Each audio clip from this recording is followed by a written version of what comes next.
ठीक है, demand and recovery आते हैं इस चैप्टर में। ओके, ये भी चार्ट बहुत अच्छा चार्ट है।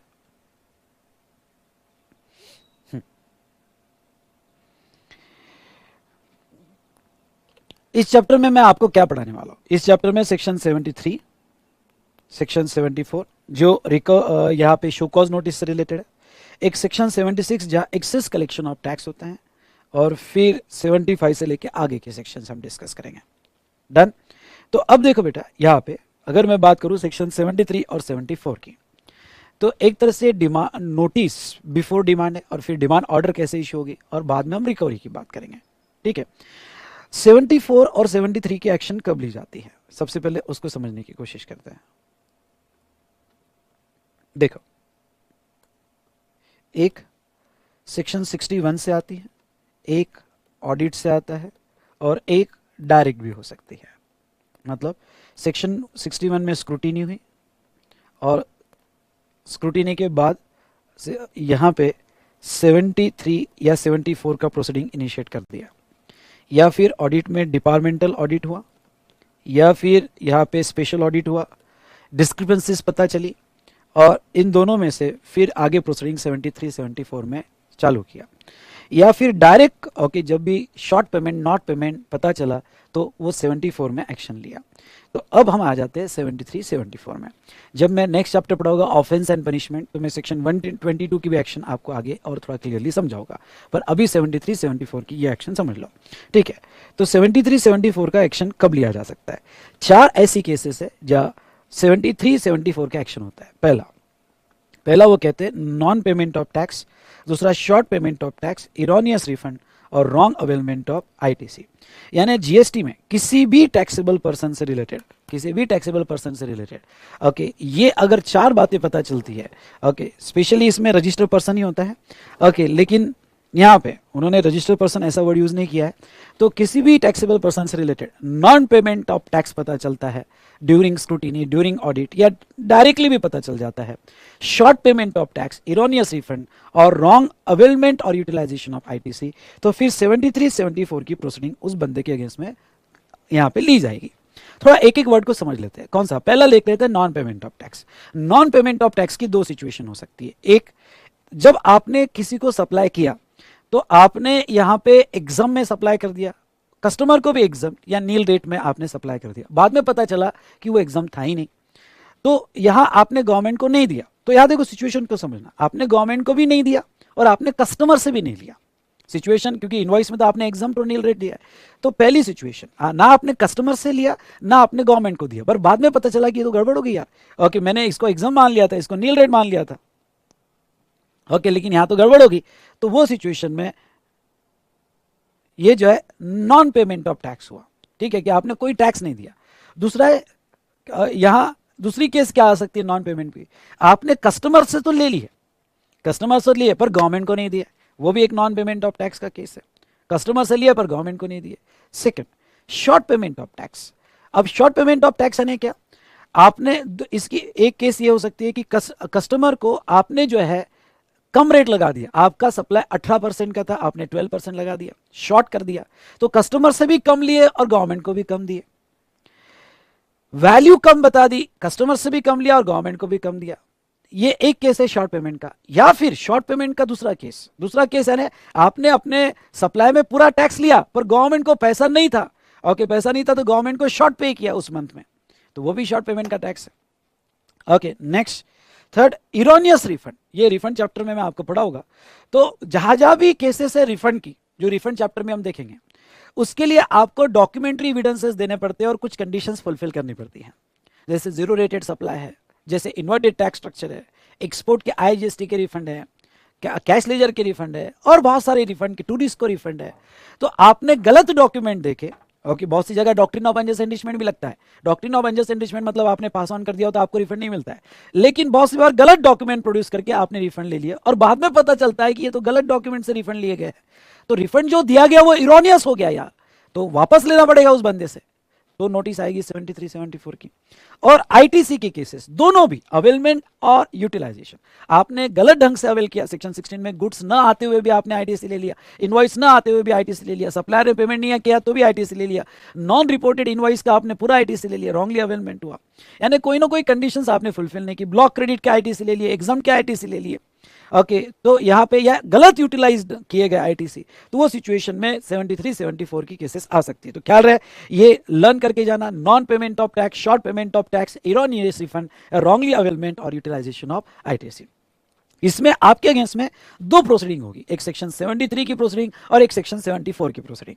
अब देखो बेटा, सेक्शन 73 की प्रोसीडिंग क्या कहती है, cases other than fraud, wilful misstatement और सपरेशन ऑफ फैक्ट्स, मतलब कभी कभी बाय मिस्टेक चीजें हो जाती है, ओके भाई कहाँ मैंने शॉर्ट पेमेंट किया, नॉट पेमेंट किया, पर मेरा कोई इंटेंशन नहीं था इसमें शॉर्ट पेमेंट नॉन पेमेंट का, मेरा मिस इंटरप्रिटेशन था, या फिर यहाँ पे ओके ये मिस्टेकनली हो गया, ओके बोनाफाइड इंटेंशन जिसको कहते हैं, इंटेंशन गलत नहीं था पर शॉर्ट पेमेंट नॉट पेमेंट हो गया, और एक मॉडिफाइड इंटेंशन जो क्लियरली पता चलता है फ्रॉड है, विलफुल मिल स्टेटमेंट है या सेपरेशन ऑफ फैक्ट्स है।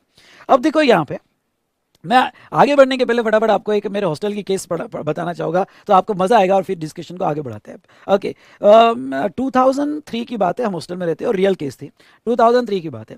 तो हमारे हॉस्टल में एक बंदा था जिसको कोई पसंद नहीं करता था और बड़ा कंजूस बंदा था, ओके हर चीज़ में अपना फ़ायदा देखता था, बहुत ही सेल्फिश था, लेकिन अब हॉस्टल में था, साथ साथ में था तो कभी निभाना भी पड़ता था। ओके आपको भी ऐसा फील आया होगा जब आप हॉस्टल में रहते हो। तो क्या होता था कि जब संडे इवनिंग में हम बाहर, क्योंकि मेज़ बंद होती थी तो बाहर खाना खाने जाते थे, तो एक दिन ऐसे ही हम ग्रुप में ओके 10-12 जो हमारे अच्छे क्लोज फ्रेंड थे, हम बाहर खाना खाने निकले, तो वो भी बंदा है, मैं भी चलता हूँ। अब किसी की इच्छा नहीं थी कि वो बंदे को साथ में जाने की, लेकिन अब क्या करें, जाना तो पड़ेगा। तो वो जो बंदा आया, ओके तो यहाँ पे चलो भाई ठीक है, सबको पता था कि ये कुछ ना कुछ टाइम पे कंजूसी करेगा, सेल्फिश बनेगा, ओके पर चल ठीक है, ओके तो यहाँ पे उसको लेके गए, ओके यहाँ पे उसको लेके गए, यहाँ पे नेक्स्ट। अब जाने के बाद जब हम सब खाना खा रहे थे होटल में, तो तब ये होता था क्योंकि सबको घर से लिमिटेड पैसा आता था, तो तब मुझे याद है, मुझे मेरे घर से तब कुछ यहाँ पे 2,000 रुपये आते थे, और 2,000 में मुझे सब मेज़ भी सब कुछ ओके, और बाइक भी मेंटेन करना, और बाइक के साथ जो पीछे बैठते हैं उनको भी मेंटेन करना है, ठीक है। तो यहाँ पे 2,000 रुपये आते थे। तो ऐसे सिचुएशन में यहाँ पे तो हम जब होटल में बैठे थे तो TTMM कर रहे, TTMM मतलब तू तेरा मैं मेरा, सब शेयरिंग कर रहे हैं यहाँ पे, ओके तो जब शेयरिंग जो है कर रहे थे, तो वो बंदा, अब हमें पता, सबको डाउट था कि वो बंदा टाइम पे कुछ करेगा, टाइम पे कुछ करेगा।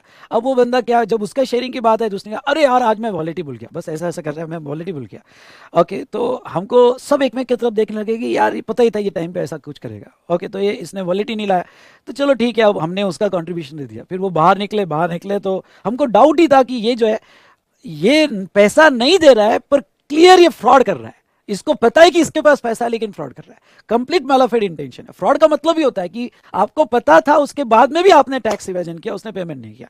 तो मुझे, मैं पर्सनली कहता हूं, मुझे डाउट है कि यार ये कुछ तो कर रहा है। तो क्या हुआ, हम सब निकल गए और वो अकेला गया, और उसने कहा कि यार थोड़ा काम है, ओके मैं मेडिकल में जा रहा हूँ, थोड़ा काम है यहाँ पे, मैं ठीक है। फिर जैसे ही वो आगे गया, हम उसके पीछे गए, और उसके पीछे गए तो वो बाजू में एक आइसक्रीम की शॉप थी, तो वो आइसक्रीम शॉप में गया और वो आइसक्रीम शॉप से आइसक्रीम लिया उसने, हम पीछे खड़े थे, और अपने बैग से उसने वॉलेट निकाला और वहाँ पेमेंट करके आइसक्रीम खा रहा।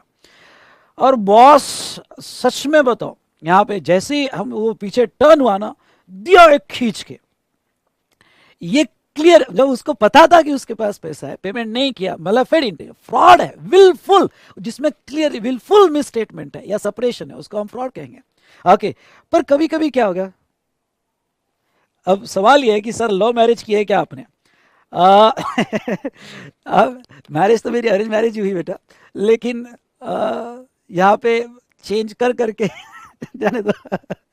ओके तो यहाँ आखिरी में सेटल हुआ अरेंज मैरिज पे। ठीक है, सो ऐसे बहुत सारे प्यार भी हुए, ब्रेकअप भी हुए, और आखिरी में ओके अरेंज मैरिज पे हुआ।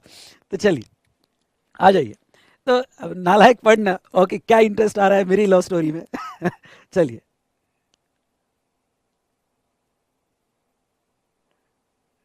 चलिए, तो अब हम कहाँ थे यार, पुरानी बातें याद मत दिला, कंसेप्ट पे आ जाना।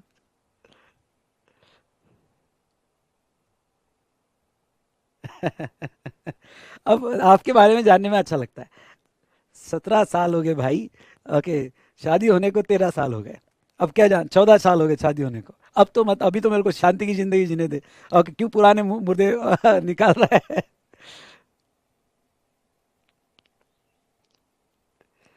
चलिए, आ जाइए हमारे डिस्कशन पे।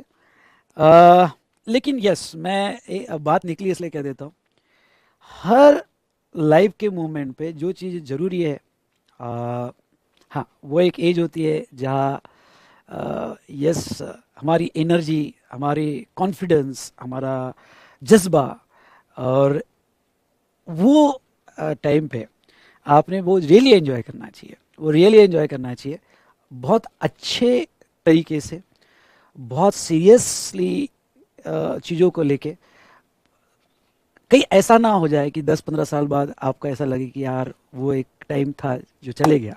इसलिए आपको अपनी फाइनेंशियल लाइफ भी स्टेबल करना है ये कोर्स करके, और साथ साथ में जो भी चीज़ें आपको करनी है वो एक सीरियस मोड में करना है। सीरियस मोड में मतलब मैं ये कहूँ कि कोई फालतू या टाइम पास नहीं, जो भी करो अच्छे से करो, सीरियसली करो, मज़ा आएगा लाइफ में।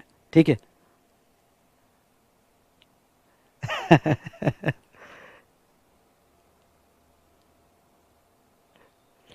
अच्छा, ये चलो टाइम पास करने लग गए तुम। सर पेट्रोल अब घुमाना मुश्किल हो गया है, पेट्रोल 100 रुपए पर लीटर हो गया है। आपके टाइम यहाँ पे 30-35 रुपीज़, 40 रुपीज़ लीटर था। चलिए ना, आते हैं हमारे डिस्कशन पे। तो अब यहाँ पे अदर देन फ्रॉड का केस है नहीं क्या, चलो फटाफट लेते हैं यहाँ पे और इस डिस्कशन को आगे बढ़ाते हैं। अदर देन फ्रॉड का केस ऐसा है बेटा कि ऐसा समझ लो, कोई अच्छा फ्रेंड है जो बहुत सी बार आपके बिल भी दे देता है। ये केस स्टडी लेता हूँ कि बहुत सी बार आपके बिल भी दे देता है, आपके मतलब जब भी होटल में जाओ तो वही पैसा देता है, और एक दिन समझ लो उसने कहा कि यार मैंने वॉलेट नहीं लाया। इंटेंशन नहीं है उसका पैसा ना देने का, बहुत सी बार तो आपके दे देता है वो, उसने पैसा नहीं लाया, लेकिन बट उसके यहाँ बैग में वॉलेट था, और जैसे हमने कंट्रीब्यूट किया थोड़ी देर बाद उसने बैग उठाया, बैग से वॉलेट गिर गया। पर ये सबको समझ जाता है कि यार इसका मैलिफिड इंटेंशन नहीं है, ये तो बंदा ऐसा है कि खुद होके सबके देता है। तो कभी कभी देखो ऐसा ही एक केस अदर देन फ्रॉड नहीं दिया गया, पर आपने जीएसटीआर 1 में बताया था, आपने रिकॉर्ड में बताया, आपने स्क्रूटिनी में बताया, ओके आपने सब बताया, पर ठीक है ना यार, गलती हो गई अकाउंटेंट से या हमारे से मिस हो गया या मैलिफिड इंटेंशन नहीं था, तो तब जो है 73 का केस लगाया जाता है। चलो अब मैं थोड़ा हमारे डिस्कशन पे आता हूँ। 73 का केस और 74 का केस। 73 का केस जो है यहाँ पे आपके, अगर आपका short payment, not payment, erroneous refund या फिर रॉन्गली अवेलमेंट और यूटिलाइजेशन ऑफ आईटीसी होगा, तो 73(1) में आपके अगेंस्ट में बेटा ओके नोटिस आएगी। और ये नोटिस जो आएगी, ओके नोटिस का टाइम पीरियड क्या होगा, okay 3 months before last date of demand order. ध्यान सुनिएगा, 3 months before last date of demand order, मतलब 2 years 9 month के पीरियड में, okay from the date of annual return, due date of annual return से आएगा। इसको समझने की कोशिश करते हैं, थोड़ा एक डायग्राम लेके समझाता हूं। सेक्शन 73(10) जो मैं आपको आगे पढ़ा होगा, 73(10) क्या कहता है, देखिए 73(10) ये कहता है कि समझ लो आपका फाइनेंशियल ईयर है, आपका फाइनेंशियल ईयर है 2021, ओके 2021 आपका फाइनेंशियल ईयर है। तो ये फाइनेंशियल ईयर का एनुअल रिटर्न जाएगा, और ये एनुअल रिटर्न जाएगा 31 दिसंबर ओके 21 को। तो जिस दिन आपकी एनुअल रिटर्न की ड्यू डेट होगी, ओके एनुअल रिटर्न की जो ड्यू डेट होगी, वहां से ओके 3 साल में, वहां से 3 years में, अगर कोई ये साल शॉर्ट पेमेंट, नॉन पेमेंट या इरोनियस रिफंड या फिर आईटीसी के कुछ हो जाता है और केस अदर देन फ्रॉड का है, तो ऑफिसर एनुअल रिटर्न की डेट से, यानी आपकी जो एनुअल रिटर्न की डेट से वहां से 3 साल में ओके वो डीओ फाइनल करेगा, डीओ फाइनल करेगा। 3 साल का टाइम पीरियड दिया है, यानी आपकी केस ओपन करके डिमांड ऑर्डर फाइनल करेगा। लेकिन डिमांड ऑर्डर के पहले उसे नोटिस देनी पड़ती है, शो कॉज नोटिस, ये बेसिक क्राइटेरिया। क्यों? क्योंकि any demand order without show cause notice is void एब इनिशियो, नोटिस देनी पड़ती है। तो सबसे पहले नोटिस जाती है, तो ये नोटिस का टाइम पीरियड है at least 3 months before. At least 3 months before का मतलब ये हुआ, ध्यान सुनिएगा, एटलीस्ट 3 months बिफोर का मतलब ये हुआ कि यहाँ पे 2 years and 9 months, 2 years and 9 months, यानी 31 दिसंबर 2021, तो समझ लो 2022, 2023, 2024, यानी 31 दिसंबर ओके, यहाँ पे 31 दिसंबर 2024 तक, ओके 2024 तक आपका जो डीओ जाना चाहिए। तो दिसंबर यानी हम ले सकते हैं कि यहाँ पे 30 सितंबर तक, 30 सितंबर 2024 तक आपकी नोटिस जानी चाहिए। अगर 30 सितंबर 2024 तक नोटिस गई तो फिर ओके ये नोटिस वैलिड नोटिस मानी जाएगी और डीओ जो है यहाँ पे वैलिड डीओ माना जाएगा। ओके तो सुनिए, ये जो है ना, ये लास्ट डेट है, ये जो है तो ये लास्ट डेट है। मतलब क्या, आप नोटिस पहले भी दे सकते हो, डीओ पहले भी फाइनल कर सकते हो, यानी नोटिस तो पहले दिए, डीओ पहले भी फाइनल कर दिया। ओके, वो पहले तो आप कभी भी नोटिस दे दो, पहले कभी भी डीओ फाइनल कर दो, किसी ने रोका नहीं है भाई। ऑफिसर इतने प्रॉम्प्ट हो गए कि फटाफट नोटिस, फटाफट डीओ, ओके, और कंक्लूड कर रहे हैं, केस को ओपन करके कंक्लूड कर रहे हैं। लेकिन आपकी लास्ट डेट ऑफ नोटिस होगी 2 years 9 month, यानी उसको एग्जाम में लिखना एटलीस्ट 3 months बिफोर, एग्जाम में ऐसा लिखना एटलीस्ट 3 months बिफोर, ठीक है। तो वो आपकी लास्ट डेट होगी। आई होप यू अंडरस्टूड मैं जो कहना चाहता हूं।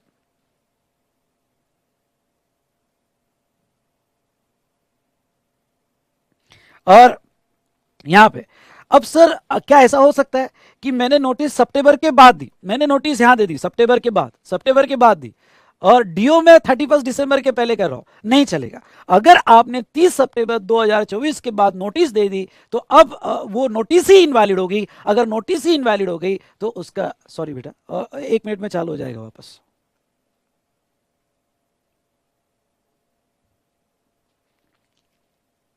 हाँ, नोटिस ही इनवैलिड होगी, और नोटिस ही इनवैलिड होगी तो फिर डीओ फाइनल ही नहीं हो सकता, डीओ फाइनल ही नहीं हो सकता। अब सर ऐसा हो सकता है कि नोटिस मैंने पहले दे दी, नोटिस मैंने पहले दे दी, पर मैंने डीओ डीओ 31 दिसंबर के बाद दिया, नहीं चलेगा। डीओ 31 दिसंबर के बाद नहीं चलेगा। ओके, तो आपकी नोटिस भी एटलीस्ट 3 महीना पहले जानी चाहिए, और बाद में आप डीओ 31 दिसंबर तक फाइनल कर सकते हो, ठीक है। तो इन शॉर्ट वो कहते हैं कि आपने नोटिस यहाँ पे एटलीस्ट 3 months बिफोर इशू कर देना चाहिए from the okay last date of demand order, यानी 2 years 9 months from the due date of annual return. नहीं, it doesn't mean gap between DO और नोटिस शुड बी 3 months, ये important point है। It doesn't mean gap between, okay, कि भाई 3 महीने का gap होना चाहिए, ऐसा नहीं है।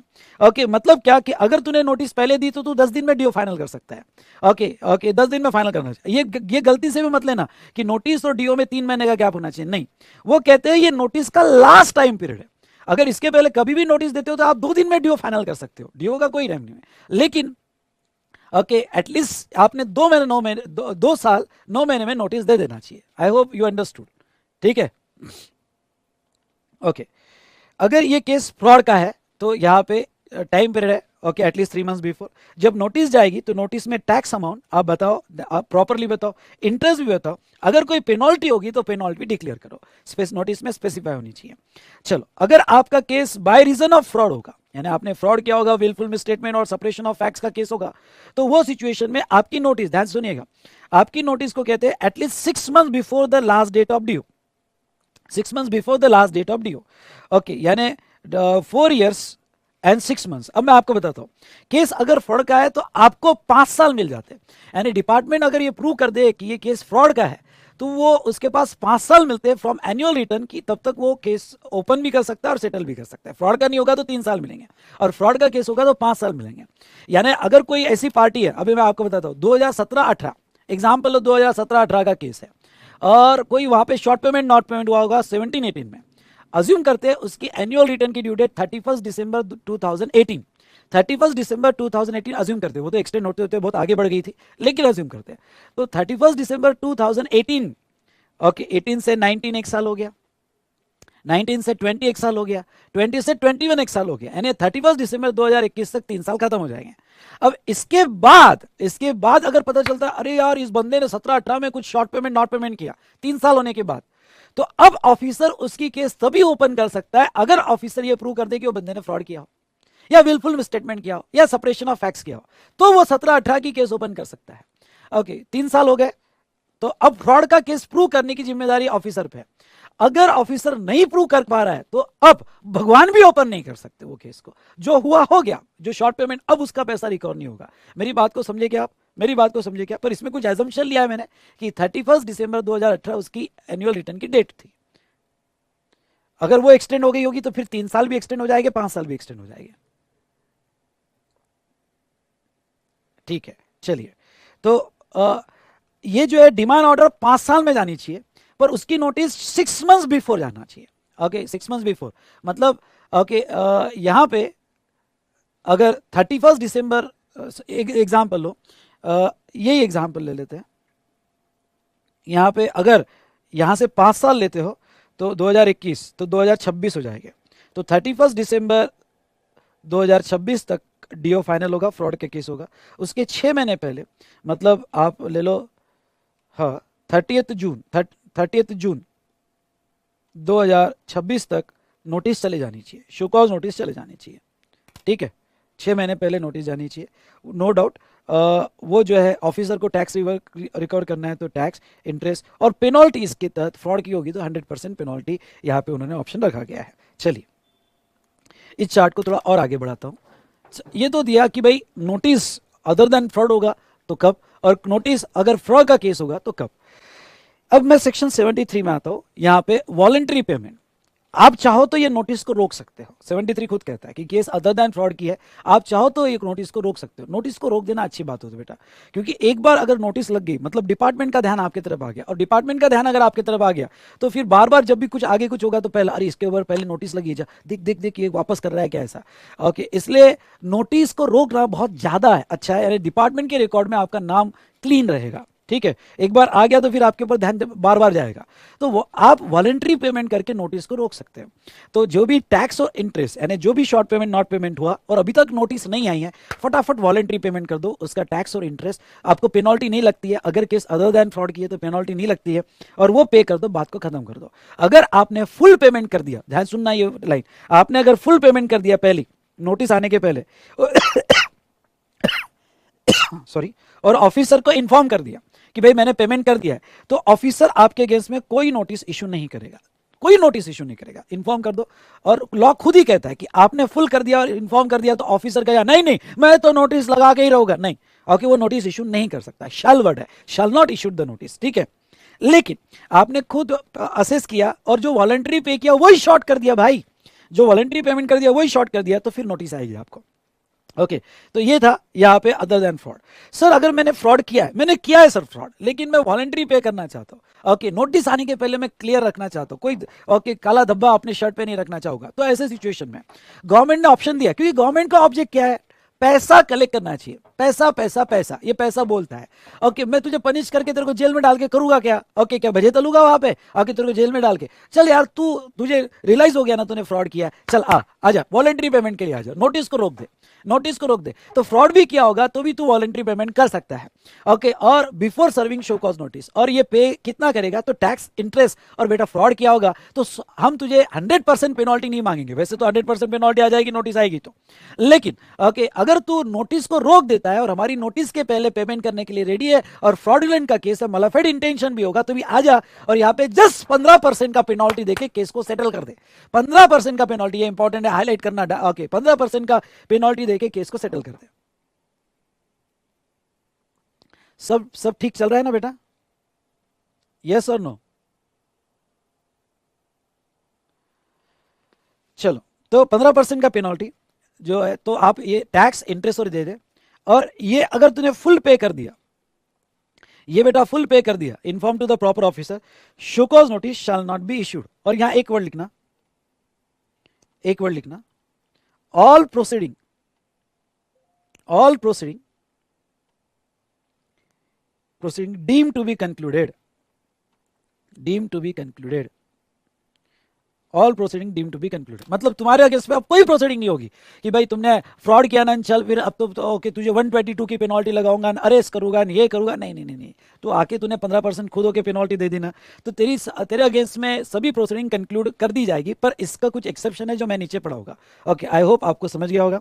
उसके बाद में अगर तूने वॉलंटरी पेमेंट किया, फ्रॉड के केस में वॉलंटरी असेस किया पर वही शॉर्ट कर दिया, तो फिर नोटिस तेरे को आ जाएगी। तो ये हमने देखा बेटा, नोटिस दी जाएगी पर नोटिस को रोक सकते हो, नोटिस दी जाएगी पर नोटिस को रोक सकते हो, और अपने क्लाइंट को यही समझाना कि नोटिस को रोक दे। ओके, ये जो 2 क्लॉजेस है, ये 2 क्लॉजेस समझाना कि नोटिस को रोक दे, समझ में आया? ओके, यहां पे नेक्स्ट, उसके बाद में ओके अगर ये शो कॉज नोटिस आ जाती है, क्योंकि आपने नहीं रोका ना, आपने वॉलंटरी दिया, या वॉलंटरी दिया होगा तो वो शॉर्ट दिया होगा और नोटिस को नहीं रोका।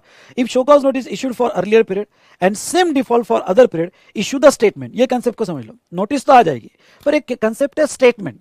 ओके, क्या हो गया, 17, 18 और 18, 19 की नोटिस आपके अगेंस्ट में आ गई, ध्यान सुनना, 17, 18 और 18, 19 की नोटिस आपके अगेंस्ट में आ गई, डन। अब ये 17, 18, 19 की नोटिस आ गई, अब सेम ग्राउंड पे आपने शॉर्ट पेमेंट नॉट पेमेंट किया 1920 में, सेम ग्राउंड पे पता चला कि 1920 में भी आपने शॉर्ट पेमेंट किया, तो आपको ऑफिसर अब नया नोटिस नहीं देगा, उसी नोटिस का पार्ट करके एक स्टेटमेंट दे देगा और वो स्टेटमेंट ही नोटिस माना जाएगा। अब वो नोटिस दो, शो कॉज, उसके ग्राउंड बताओ, ये बताओ वो बताओ, इतना डिटेल में नहीं जाएगा। भाई 17, 18, 18, 19 का मैंने नोटिस दिया, सेम ग्राउंड का 19, 20 में पता चला, 1920 में अगर सेम ग्राउंड पे पता चला तो उसका एक स्टेटमेंट दे दिया जाएगा और वो स्टेटमेंट ही नोटिस माना जाएगा, वो स्टेटमेंट ही नोटिस माना जाएगा। ठीक है, ओके, अगर ऑन सेम ग्राउंड होगा तो। चलो अब नोटिस आ गई, अब क्या होगा सर, आगे नोटिस, ओके, और क्लाइंट बैठा है, सर नोटिस आ गई, अरे यार वॉलंटरी पेमेंट का ऑप्शन था ना सर, नहीं किया, अब बोलो क्या होगा, फीस दे रहा हूं ना, बैठा हूं फीस देने के लिए, बोलो क्या होगा। अगर नोटिस आती है और मैं ये साइड हूं मतलब केसेस अदर देन फ्रॉड, और वो साइड हूं मतलब फ्रॉड की केसेस, अब इतना तो आपको समझना पड़ेगा। तो अगर नोटिस आ जाती है तो चल क्लाइंट को बोल, देख आ गई notice short payment not payment की, क्या करना है तुझे, केस को स्ट्रेच करना है अपील वपील करके ऑर्डर आने के बाद, या सेटल अभी पैसा देके करना है, खत्म करना है। तो क्लाइंट बोलता है कि सर खत्म कर दो ना, मैं मुझे नहीं, मुझे पता है मैंने शॉर्ट पेमेंट किया है और मिस्टेकनली हुआ है, अदर देन फ्रॉड है। चल एक काम कर, गवर्नमेंट कहती है टैक्स और interest as mention in notice, notice में जो बोला टैक्स और इंटरेस्ट, वो अगर आप दे देते हो with in 30 days, with in 30 days, तो तेरे अगेंस्ट की सभी प्रोसीडिंग हम कंक्लूड कर देंगे, सभी प्रोसीडिंग कंक्लूड कर देंगे एक्सेप्ट 132, आगे नीचे बताओगे 132 छोड़ के तेरे अगेंस्ट की सभी प्रोसीडिंग कंक्लूड कर देंगे। यानी अभी भी पेनल्टी नहीं मांगी उन्होंने, देखो गवर्नमेंट कितनी दिलदार है, अभी भी पेनल्टी नहीं करे, नोटिस आने के बाद भी 30 दिन के अंदर तू टैक्स प्लस इंटरेस्ट देता है तो प्रोसीडिंग कंक्लूड हो जाएगी। अगर तू नहीं देता है 30 दिन के अंदर, ओके, क्लाइंट कह रहा है नहीं नहीं सर मुझे, मैंने फ्रॉड तो किया ही नहीं, और जो डिपार्टमेंट मुझे पैसा मांग रहा है वो शॉर्ट पेमेंट नॉट पेमेंट नहीं है सर, मेरा वो प्रोडक्ट ही एग्जाम्प्ट है, नील रेट है, या वो वैल्यू में ऐड ही नहीं होता है सर, जो भी होगा ये इरोनियस रिफंड नहीं है, मैंने बर्डन पास ऑन नहीं किया, मैं रिप्रेजेंट करूंगा, डिफेंस करूंगा अपने आप को। ठीक है, अगर 30 दिन के अंदर तुम नहीं देते हो तो करो डिफेंस, करो यहाँ पे ऑफिसर तो डीओ कर देगा फाइनल आपके केस में, डिमांड ऑर्डर फाइनल कर देगा, ये समझ में आया, डिमांड ऑर्डर फाइनल करेगा। चलो अब फ्रॉड, एक दूसरा क्लाइंट ले लेते हैं, दूसरा क्लाइंट आ गया जिसने फ्रॉड किया है, ओके, अब वो बैठा हुआ है, मैंने कहा अच्छा तेरे अगेंस्ट में नोटिस आई, अरे क्यों आने दिया नोटिस यार, केस क्लियर दिख रहा है फ्रॉड का है। वो क्लाइंट कह रहा है सर फ्रॉड का है लेकिन सर अब कुछ करो, अरे यार तू 15% पेनल्टी पे सेटल कर सकता था before show cause notice, voluntary payment करके, अब देख क्या हो गया, फ्रॉड का केस भी लग गया तेरे अगेंस्ट में, फ्रॉड का केस भी लग गया तेरे अगेंस्ट में। ठीक है, तो डिपार्टमेंट की नज़र में भी आ गया, नोटिस भी आ गई, तो उसने कहा सर जो भी आप क्या करना है आप बताओ, करो। अब क्लाइंट तो ऐसा ही होता है, सर आप बताओ क्या करना है, देख तुझे केस स्ट्रेच करनी है क्या, केस स्ट्रेच करके फिर डिमांड ऑर्डर आएगी, फिर उसमें हम अपील में जाएंगे, फिर लड़ेंगे, करना है क्या, ऐसा करना है तो कर सकते हैं, पर मेरे हिसाब से क्लियर फ्रॉड है, तूने GSTR 1 में डिक्लेयर किया है, तूने कई बुक्स में डिक्लेयर नहीं किया, फ्रॉड एक्टिविटी की है, ओके, तूने ऐसे बिल डमी बिल दे दिए है, सप्लाई नहीं किया है, फ्रॉडुलेंट है ना कम्प्लीटली, रॉन्ग क्रेडिट लिया है, करना क्या है। उसने कहा अब देखो पहली बात तो नोटिस आने के, अगर नोटिस भी आ गई, फ्रॉड भी किया होगा, पर वो 30 दिन के अंदर, गवर्नमेंट अभी भी अपॉर्चुनिटी दे रही है, नोटिस के 30 दिन के अंदर वो हमें ओके टैक्स इंटरेस्ट और 25% पेनल्टी, हाँ अब पेनल्टी 15 नहीं रहेगी, अगर तू अभी भी 25% पेनल्टी दे देता है तो all proceeding shall be concluded, okay, यानी यहां पेनल्टी कितनी है बेटा 25%, ओके 25%, तो all proceeding shall be conclude हो जाएगी, समझ में आया, ओके, अभी भी सुधर जाए, यानी गवर्नमेंट ओके यहाँ पे कह रही है भाई सुधरता है क्या, आपके जैसा, चल यार तूने पढ़ाई, ओके मैं टेंशन नहीं दे रहा, एग्जांपल ले रहा हूँ, तूने पढ़ाई यहाँ पे 1 साल पहले रेगुलर से बहुत डिटेल में करनी चाहिए थी, नहीं की सर, अब क्या करूँ, ओके चल ठीक है, अब 6 महीना ही बचा है, तो सुपर 35 कर ले, एग्जाम ओरिएंटेड सुपर 35 कर ले, अब कर ले यार, अब नहीं किया क्या करूं, तो चल यार बूस्टर कर ले, अब 2-3 महीने बूस्टर कर ले, कुछ तो कर, और नहीं किया तो चल यार चार्ट रिवीजन मैराथन कर ले ओके, तो यहाँ पे मेरे पास ऑप्शन है कि कर ले, बस एग्जाम दे पास हो जा, मेन ऑब्जेक्ट ये है, तो यहाँ पे हंस रहा है, हाँ हाँ हाँ हंस रहा है नालायक पर मेरे पास सब ऑप्शन है, ओके 1 साल पहले रेगुलर कर ले, नहीं तो सुपर 35, नहीं तो बूस्टर, अरे चल कुछ नहीं होता तो चार्ट तो कर तो अब ऐसे केस में गवर्नमेंट कह रहा है यहाँ पे कि चल नोटिस के 30 दिन में देता है क्या, 25% पेनल्टी जो है 25% पेनल्टी दे के बात को खत्म कर, ऑल प्रोसीडिंग कंक्लूड कर लेते हैं, ठीक है। अब यहां अब जो वॉलेंटरी दिया, हाँ 25% पेनल्टी देके खत्म कर दिया जाएगा नोटिस के अगर आपने 30 दिन के अंदर नहीं दिया तो डिमांड ऑर्डर फाइनल हो जाएगी। अब चलो, पहले वाला ऑप्शन था वॉलेंट्री दे दे, नहीं सुने, अरे नोटिस के 30 दिन में दे दे, नहीं सुने, अब डिमांड ऑर्डर आ गई, अब डिमांड ऑर्डर की अब क्या करना, डीओ तो फाइनल होगी। अब लॉ क्या कहता है, ध्यान से सुनना, अगर केसेस अदर देन फ्रॉड की है, हाँ नोटिस से 30 दिन होगा ना बेटा, नोटिस से 30 दिन कैलकुलेट होगा। अब डिमांड ऑर्डर आ चुकी है, अब डिमांड ऑर्डर आने के बाद, ध्यान से सुनो, डिमांड ऑर्डर आने के बाद अगर केसेस अदर देन फ्रॉड की है तो पेनल्टी फिक्स है, पेनल्टी फिक्स है, अब इसमें कोई रियायत नहीं मिलेगी। यानी आपको टैक्स, इंटरेस्ट और 10% ऑफ टैक्स, अंडरलाइन करना, 10% ऑफ टैक्स आपको इतनी पेनल्टी देगी और 10,000 विच इज हायर, इतना तो देना ही पड़ेगा, अब नहीं रुकेंगे यार, डीओ फाइनल हो गया, 10% का तो अभी तक तेरे को अदर देन फ्रॉड में पेनल्टी लगाया नहीं था, तो वॉलंटरी देता कोई पेनल्टी नहीं, नोटिस के 30 दिन में देता है कोई पेनल्टी नहीं, हमने अभी तक पेनल्टी की बात नहीं की यार, लेकिन अब बेटा तुझे पेनल्टी देना ही पड़ेगा, और ये पेनल्टी 10% और 10,000 which is higher. Other than fraud की केस होगी तो ये हम ऑलरेडी देख चुके हैं, 3 साल में ड्यू आएगी, ये 3 साल लास्ट टाइम है, इसके पहले भी आ सकती है। और फिर से कहता हूं, ये कहीं नहीं लिखा है कि नोटिस, अरे यार क्या हो रहा है, ये कहीं नहीं लिखा है कि नोटिस और डीओ का टाइम 3 महीने का गैप होना चाहिए, ऐसा मीनिंग मत लेना।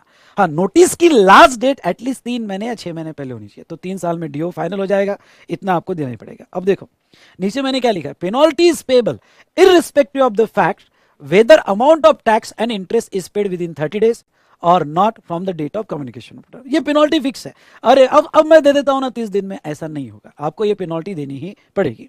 हाँ लेकिन फ्रॉड के केस में, फ्रॉड के केस में अगर 5 साल के अंदर डीओ आ जाता है, यहां 5 ईयर्स है बेटा डिमांड ऑर्डर का टाइम पीरियड,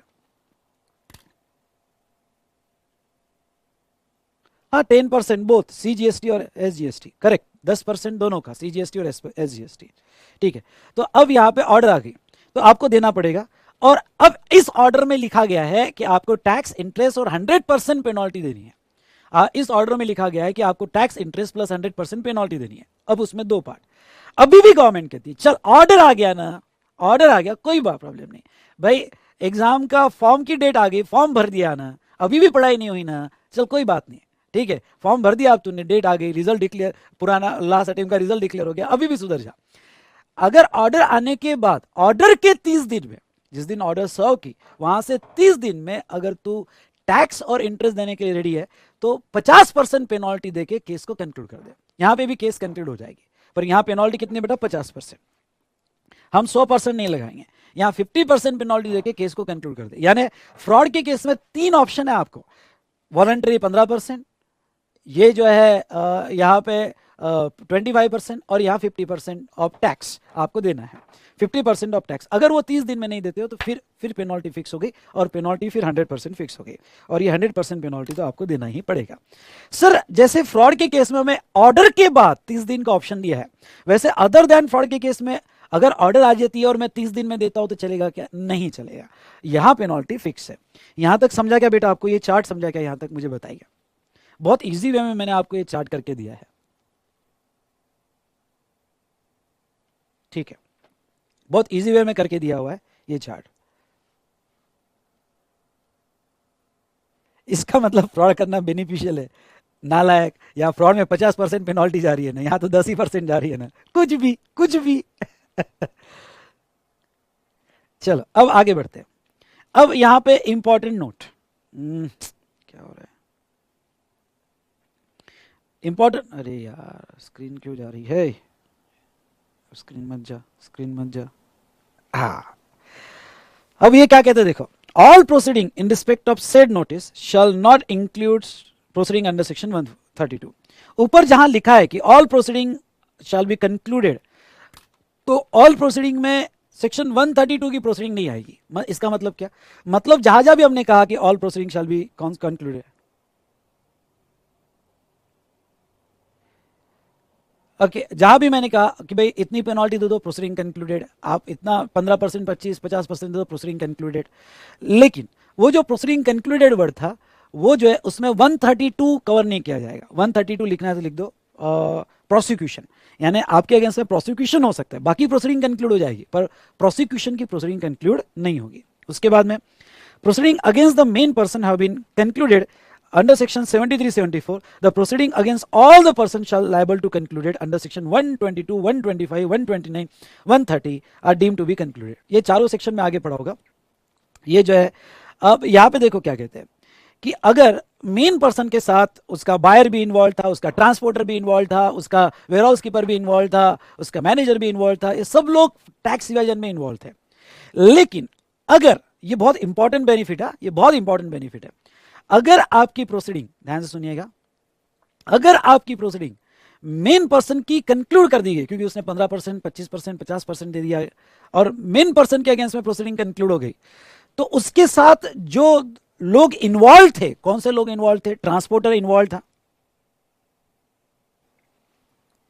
उसके बाद में for the purpose of this act the expression separation shall mean non-declaration of facts or information which a taxable person is required to declare in written statement, report or any other document furnished under this act or rules।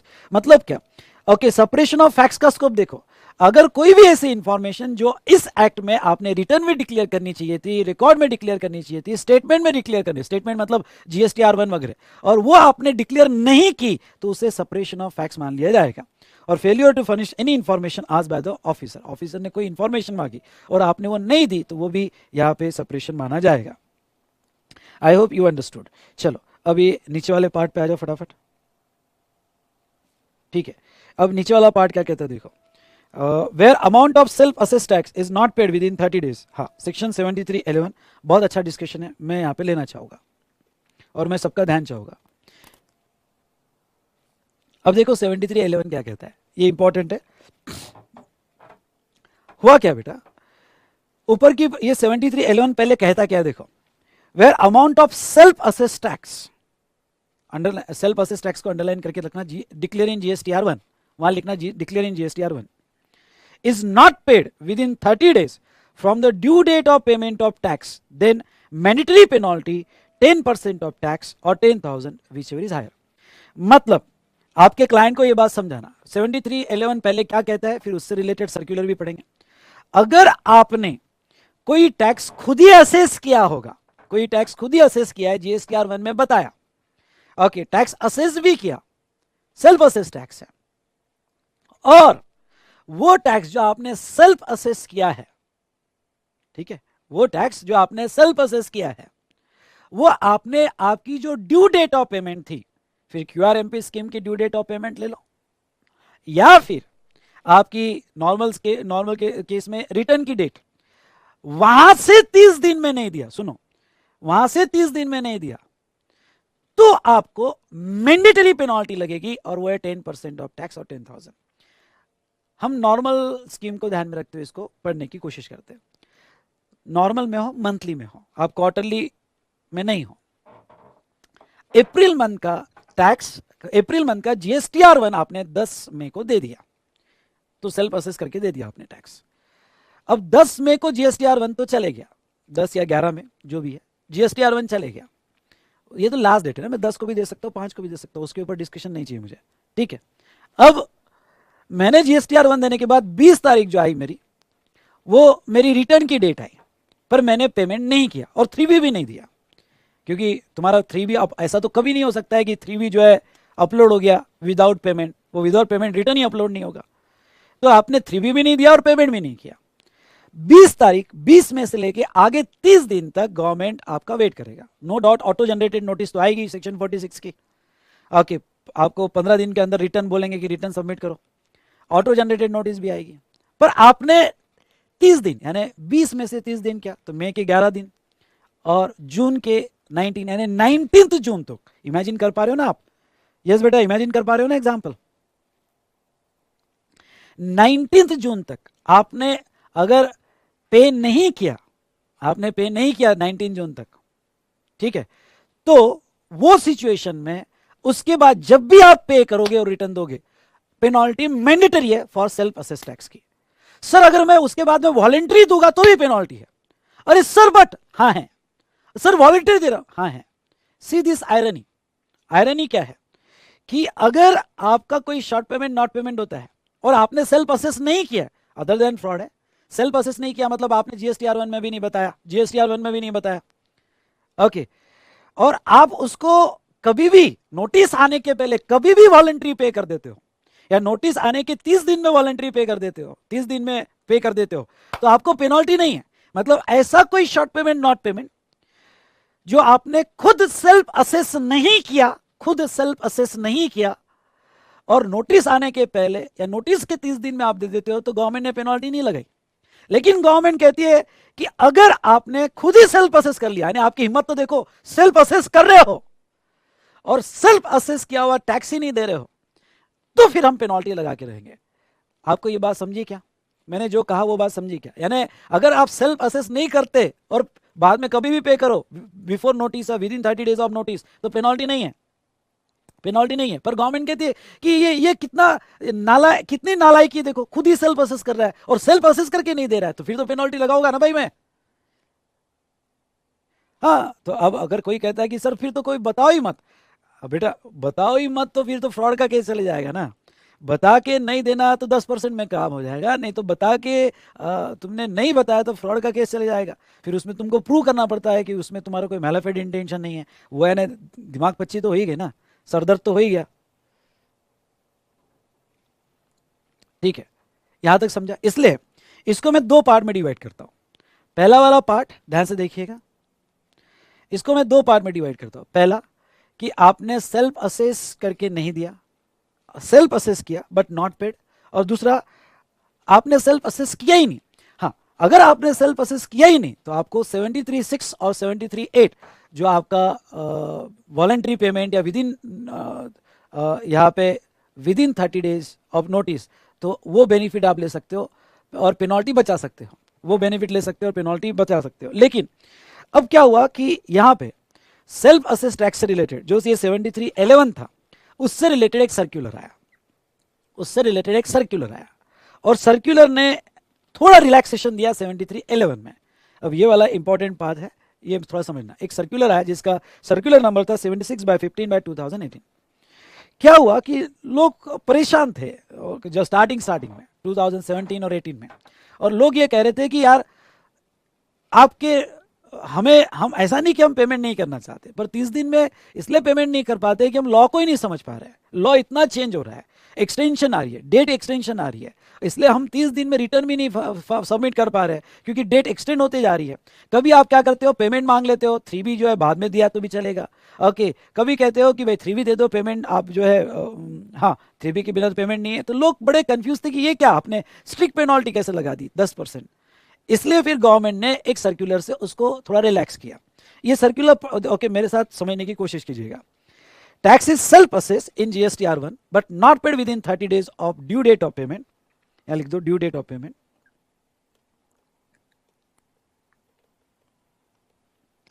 Due date of payment. ठीक है, तो अब देखो क्या circular क्या कहता है, GSTR 3B is file with payment of tax and interest after 30 days, underline after 30 days, but before issue of show cause notice, before issue of show cause notice 73(11) is not applicable। हाँ, relaxation क्या दिया? पहले क्या होता था, पहले ये होता था कि 30 दिन हो गए कि बात खत्म, यानी आप वॉलंटरी देने जाओगे, भाई 30 दिन हो गए तो हो गए ना, मैं वॉलंटरी दे देता हूँ ना, ओके, यहाँ पे 3B और या पेमेंट, तो भी आपको पेनल्टी फिक्स थी, मैंडेटरी थी। लेकिन फिर सर्कुलर ने थोड़ा उसको रिलैक्स किया।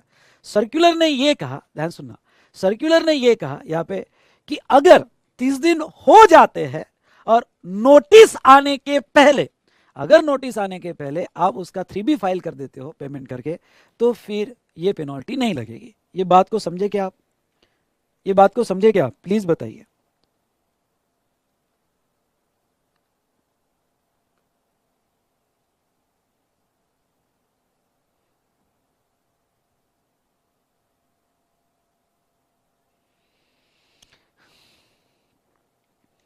ओके,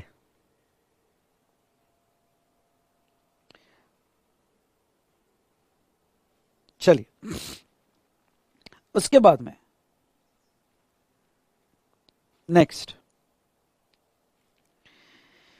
यहाँ पे अगर वही सेकंड पार्ट है कि अगर ये proceeding under section 73 is invoke और आपके अगेंस्ट में नोटिस आ गई, हाँ नोटिस आ गई और तब तक आपने 3B नहीं दिया तो फिर पेनल्टी लग जाएगी, फिर पेनल्टी लग जाएगी।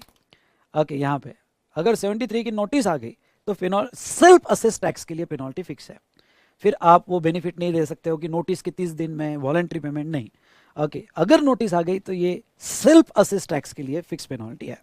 ठीक है, तो चलो ये मैंने बताया पढ़ाया, और बाकी तो जो सेल्फ असेस नहीं है उसको तो बेनिफिट मिलेंगे, उसको तो बेनिफिट मिलेंगे।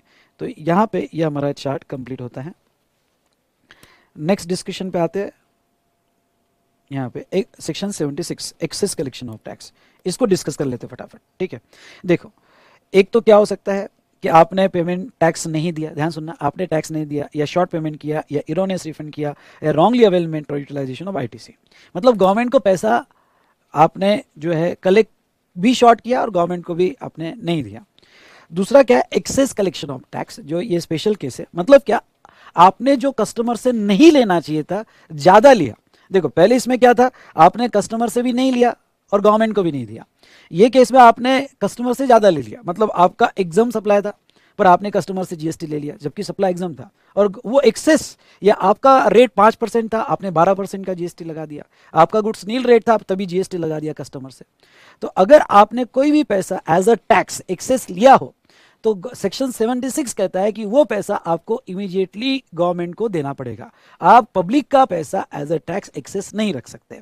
ठीक है, tax collected from any person to be paid to central government. अब लॉ क्या कहता है, देखो, every person collected tax and has not paid it to the government, any person has collected tax in excess, करो यहाँ पे in excess word डालो, any person has collected the tax in excess and has not paid it to the government shall immediately pay the said amount to government, irrespective of whether relevant supplies are taxable or not. Relevant supplies are taxable or not. उसके बाद में बहुत सी बार आपने कोई supply non taxable होगा और उस पर जीएसटी कलेक्ट कर लिया होगा तो वो भी गवर्नमेंट को आपको देना पड़ेगा। अगर आपने वो पैसा गवर्नमेंट को नहीं दिया जो एक्सेस कलेक्ट कर लिया तो आपके अंडर में, आपके अगेंस्ट में शो कॉज नोटिस आ जाएगी। ओके, शो कॉज नोटिस आएगी, और इंपॉर्टेंट पॉइंट क्या है, इसकी कोई टाइम लिमिट नहीं है। ये शो कॉज नोटिस कभी भी आ सकती है, यानी हो सकता है 8 साल बाद भी शो कॉज नोटिस आए कि आपने एक्सेस कलेक्शन किया था, उसका पैसा किधर गया। तो इसका कोई टाइम पीरियड सेक्शन 76 में नहीं दिया है। अगर शो कॉज नोटिस आ जाती है और आपके रिप्रेजेंटेशन वो देख लेंगे, उसके बाद में यहाँ पे proper officer demand order fix कर देगा आपके अगेंस्ट में। आपको यहाँ पे इंटरेस्ट के साथ वो देना पड़ेगा, इंटरेस्ट 18% या 24%। Okay, from the date of collection to the date of payment to the government. जिस दिन आपने कलेक्ट किया till the date of payment आपको उसके ऊपर इंटरेस्ट भी देना पड़ेगा। गवर्नमेंट आपको अपॉर्चुनिटी ऑफ बीइंग हर्ड तो देगी।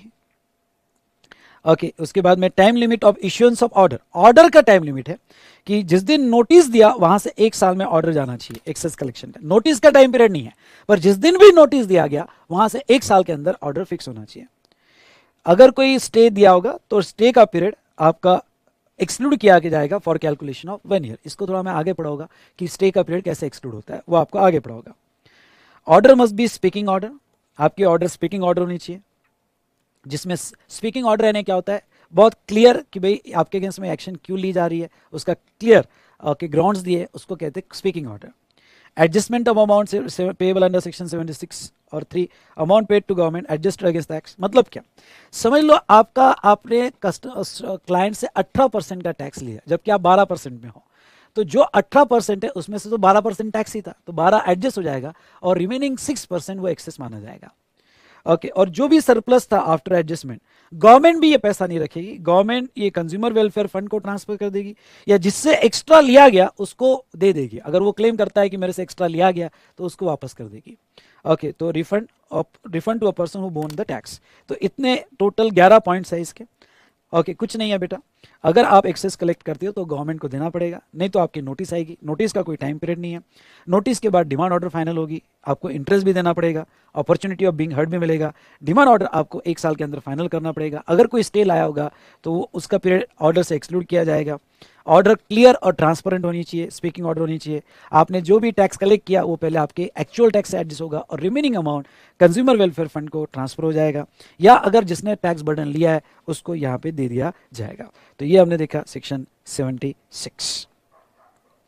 डन, कोई डाउट यहां तक? एक अब नेक्स्ट सेक्शन, सेक्शन 75 यहां पे हम देखेंगे। तो ये जो है इंपॉर्टेंट सेक्शन है, इसकी 13 बातें हैं। ओके, 1 से लेके 13 बात मैंने यहाँ समरी में एक्सप्लेन की है, समझ जाएगी समरी आपको। अगर समरी में कोई दिक्कत जाती है तो आप अपना जो भी रेगुलर बुक होगा उसमें से आप पढ़ सकते हो।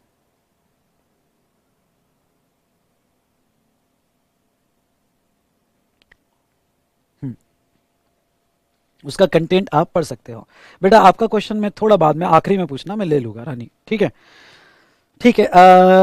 तो यहाँ पे ये डिटर्मिनेशन ऑफ टैक्स और जनरल प्रोविजन। अब लॉ क्या है? 75 कब अप्लाई होता है? जब आप सेक्शन 73 74 में नोटिस देते हो, तो ये नोटिस देते वक्त, ये 73 74 में जब आप नोटिस देते हो, तो ये नोटिस देते वक्त आपको ये 13 बातें ख्याल में होनी चाहिए। एक एक बात आपको अच्छे से मैं समझाऊंगा। पहला यानी नोटिस या डिमांड ऑर्डर जो भी है, तो इस 13 फैक्टर्स को ध्यान में रखते हुए होगा। तो ये कौन कौन सी 13 बातें देखो। पीरियड ऑफ स्टे, पहली बात करते हैं पीरियड ऑफ स्टे पे। Issuance of show cause notice और demand order is stayed by court और appellate tribunal excluded from the period of show cause notice और डिमांड ऑर्डर फॉर फ्रॉड और other than fraud. थोड़ा इसको और अच्छे से समझाओ। तो वो ऐसा है बेटा, जैसे फिनेंशियल ईयर है, ओके, यहाँ पे 2021 आपका, इसका एनुअल रिटर्न का डेट है यहाँ पे 31 दिसंबर। यहां से 3 साल में केस अगर अदर देन फ्रॉड होगी तो 3 साल, नहीं तो 5 साल। तो विद इन 3 इयर्स आपका डीओ आना चाहिए, और एटलीस्ट 3 महीने पहले तक यानी 2 years and 9 months आपका शो कॉज नोटिस चले जाना चाहिए, आपकी शो कॉज नोटिस चले जाना चाहिए, ठीक है?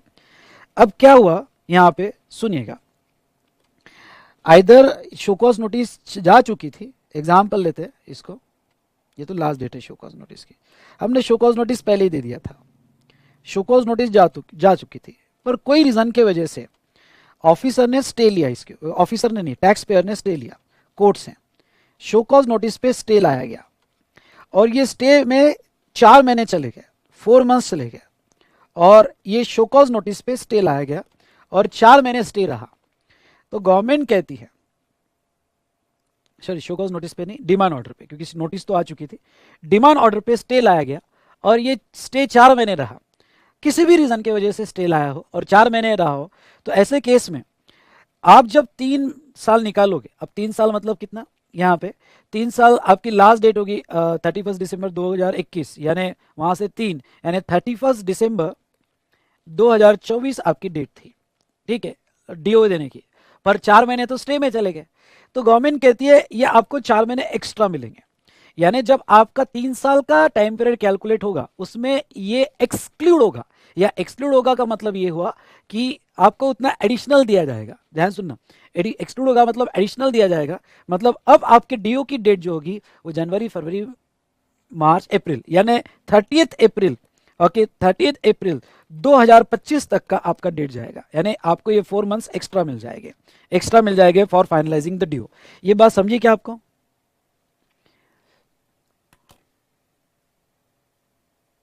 ये बात समझी क्या? तो ऐसी नोटिस पे स्टे लाया होगा तो उतना पीरियड एक्स्ट्रा मिल जाएगा। वर्ड यहाँ एक्सक्लूड में कंफ्यूज मत होना, एक्सक्लूड मतलब जहां तक देखा जाए उतना पीरियड एक्स्ट्रा मिल जाएगा आपको स्टे का, ठीक है? नेक्स्ट दूसरा इफ ए और एटी लिख दो साइड में, ए मतलब अपीलेट अथॉरिटी और एटी मतलब अपीलेट ट्रिब्यूनल, अपीलेट अथॉरिटी और appellate tribunal conclude that charges of fraud are not sustainable, show cause notice under section 74(1) की 73(1) में हो जाएगी। कुछ नहीं समझाना, अच्छी बात है, मैं समझाता हूं ना इसको क्या है। तो चलिए इसको एक पिक्टोरियल प्रेजेंटेशन से समझाऊंगा, बाद में आपने उसका फोटो ले लेना।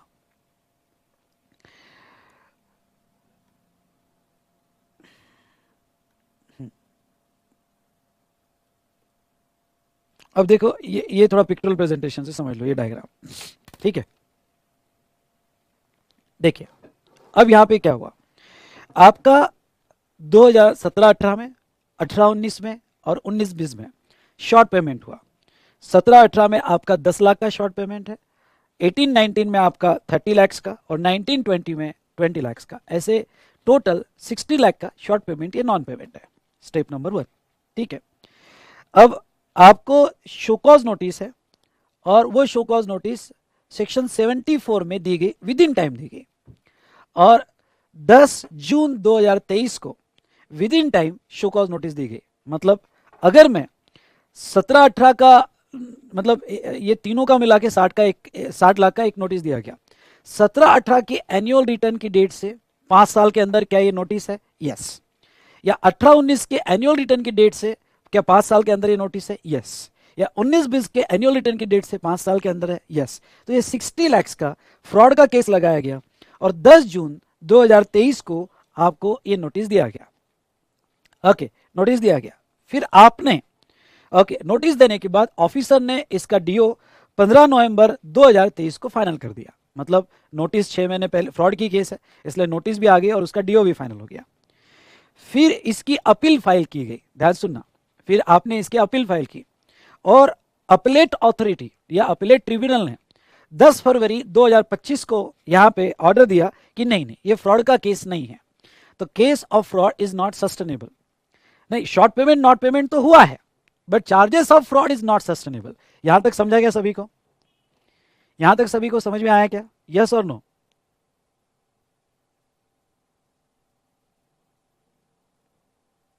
ठीक है। मतलब फ्रॉड का केस लगाया, हम कोर्ट में गए, कोर्ट में हमें टैक्स तो देना है, शॉर्ट पेमेंट नॉट पेमेंट हुआ, पर यह प्रूव हो गया कि हमने फ्रॉड नहीं किया था, फ्रॉड नहीं किया था। ठीक है, अब लॉ क्या कहता है? तो ये सेक्शन 73, सेक्शन 75 ओके क्या कहता है? अगर ए या एटी ये ऑर्डर दे दे कि केस फ्रॉड का नहीं है, केस फ्रॉड का नहीं है, ऑर्डर दे दे, तो वो केस ऑटोमेटिकली 73(1) में कन्वर्ट हो जाएगी। मतलब क्या? सेक्शन 74 की केस अब deem that notice is saw under section 73(1), यानी नया नोटिस नहीं जाएगा। सेक्शन 75(2) के तहत जो ओरिजिनल नोटिस 10 जून 2023 को दी गई थी उसे 73 का नोटिस मान लिया जाएगा। अब सेक्शन 73 का नोटिस मान लिया जाएगा तो फिर क्या हो जाएगा? वो 3 साल वाला रिस्ट्रिक्शन आ जाता है। 3 साल वाला रिस्ट्रिक्शन आ जाता है मतलब क्या? मतलब ये है कि 17-18 का केस अब ये जो है नोटिस की अमाउंट थी 60 लाख रुपए, पर अब वो 73 की नोटिस हो गई, तो 17-18 का जो शॉर्ट पेमेंट नॉट पेमेंट 10 था, ओके, तो last date of serving show cause notice अगर मैं अज्यूम करूं 17-18 यानी उसके एनुअल रिटर्न का डेट मैं अज्यूम करूं 31 दिसंबर 2018, तो उसकी नोटिस जो थी वो 30 सितंबर 2021 को जानी चाहिए थी। अब इस नोटिस को मैंने 73 की नोटिस मान लिया, ये तो 23 में गई। मतलब ये, जस्ट मिनट बेटा,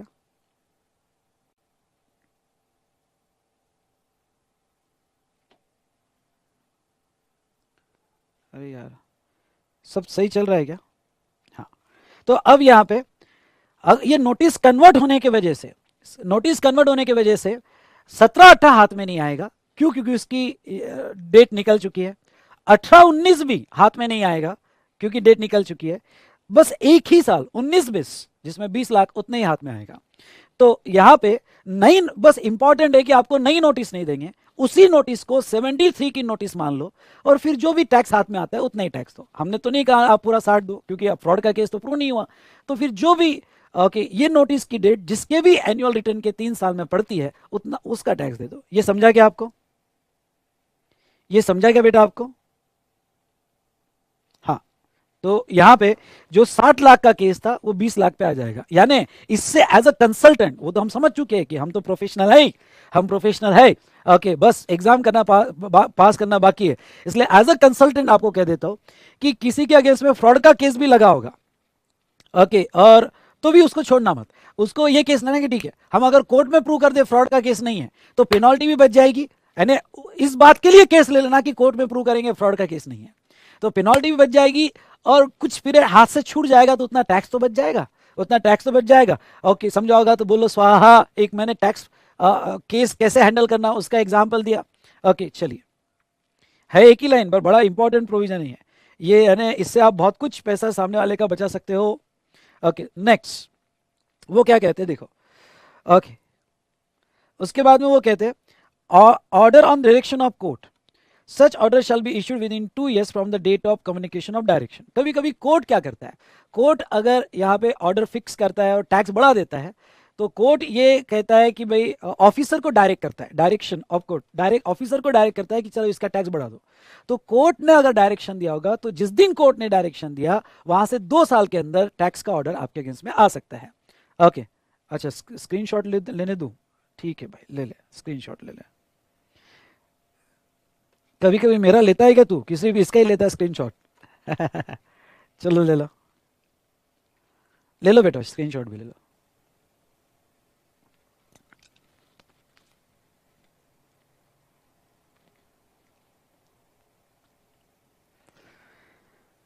तू नहीं तो थारो फोटो भी चालसी, तारो फोटो नहीं तो फोटो कॉपी भी चालसे। चलिए अब आ जाओ next, opportunity of being heard agreed person को, यानी जब भी आप 73 74 की नोटिस दोगे या डिमांड ऑर्डर फाइनल करोगे तो अपॉर्चुनिटी ऑफ बीइंग हर्ड देना, उसको हियरिंग भी देना। उसके बाद में adjournment, okay, up to 3 times. अगर हियरिंग जो मिलेगी आपको तो 3 बार तक मिल सकती है, मतलब पहला नहीं जम रहा है, दूसरा नहीं जम रहा है, पर आपने उसको अपॉर्चुनिटी देना हियरिंग की कि भाई आप जो नोटिस दे रहे हो 73 में 74 में, तो वो क्या रिप्लाई कर रहा है, क्या रिप्रेजेंटेशन दे रहा है, ओके वो देना। और 3 बार तक ये एडजॉर्न कर सकते हो, एक बार नहीं आना हुआ तो दूसरी बार नहीं आना हुआ तो तीसरी बार, 3 टाइम तक देना चाहिए। उसके बाद में order should be speaking order होनी चाहिए आपकी। स्पीकिंग ऑर्डर का मतलब होता है क्लियर फैक्ट्स और क्लियर उसमें डिसीजंस आपके होने चाहिए, यानी इतनी क्लीन ऑर्डर होनी चाहिए जब भी आप सेक्शन 73 74 में ऑर्डर दोगे। उसके बाद में amounts to be paid, okay, हाँ, amounts to be paid in demand order, okay, equals to amounts to be paid in show cause notice, यानी लेस देन और इक्वल्स टू। ये पॉइंट बहुत इंपॉर्टेंट है। ये पॉइंट ये है कि आपके डिमांड ऑर्डर की अमाउंट शो कॉज नोटिस से ज्यादा नहीं होनी चाहिए। बहुत इंपॉर्टेंट पॉइंट कहने जा रहा हूं। ओके, शो कॉज नोटिस में जो आपको टैक्स, इंटरेस्ट और पेनल्टी मांगा गया, ओके, उससे कम हो सकती है, क्योंकि जब नोटिस दी गई तो आपने रिप्रेजेंटेशन दिया, और रिप्रेजेंटेशन देने के बाद ऑफिसर कम भी कर सकता है, लेकिन डीओ ज्यादा नहीं होगी, कम होगी। ओके, तो ये ख्याल रखना। इफ AAAT और court modify the amount of tax, modified interest penalty accordingly, यानी अपीलेट ऑथोरिटी, अपीलेट ट्रिब्यूनल और कोर्ट ने आगे जाके जो 73 74 की डीओ है, ये आगे जाके इसमें टैक्स और बढ़ाया तो अकॉर्डिंगली पेनल्टी भी और इंटरेस्ट भी बढ़ जाएगा। ओके, ये सोच के चलो। उसके बाद में इंटरेस्ट, ये मैंडेटरी है। कभी कभी हो सकता है कि हमारा ऑफिसर जब शो कॉज नोटिस देगा या हमारा ऑफिसर डिमांड ऑर्डर देगा, हो सकता है कि उसके अंदर वो इंटरेस्ट का क्लॉज लिखना भूल जाए। अगर वो भूल गया, इसका मतलब ये नहीं कि इंटरेस्ट नहीं लगेगा, इंटरेस्ट मैंडेटरी है।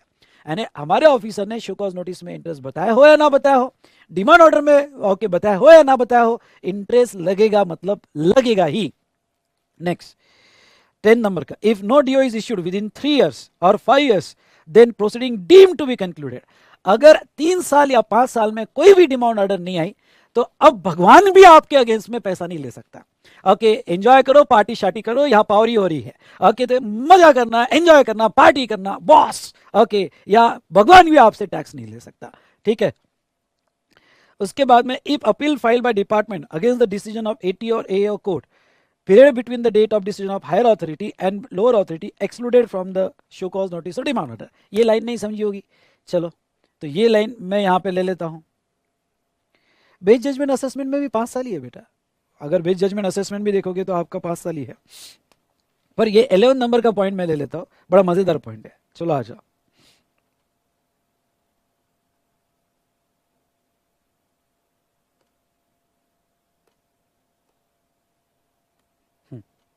ये पहले फोटो ले लो यार, फिर बाद में मुझे याद नहीं रहता है, पहले फोटो ले लो।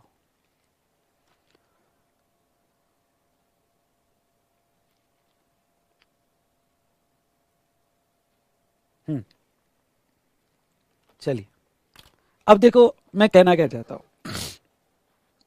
एग्जाम्पल के तौर पे ले लो वी स्मार्ट एकेडमी और दूसरा अदर एकेडमी, ठीक है।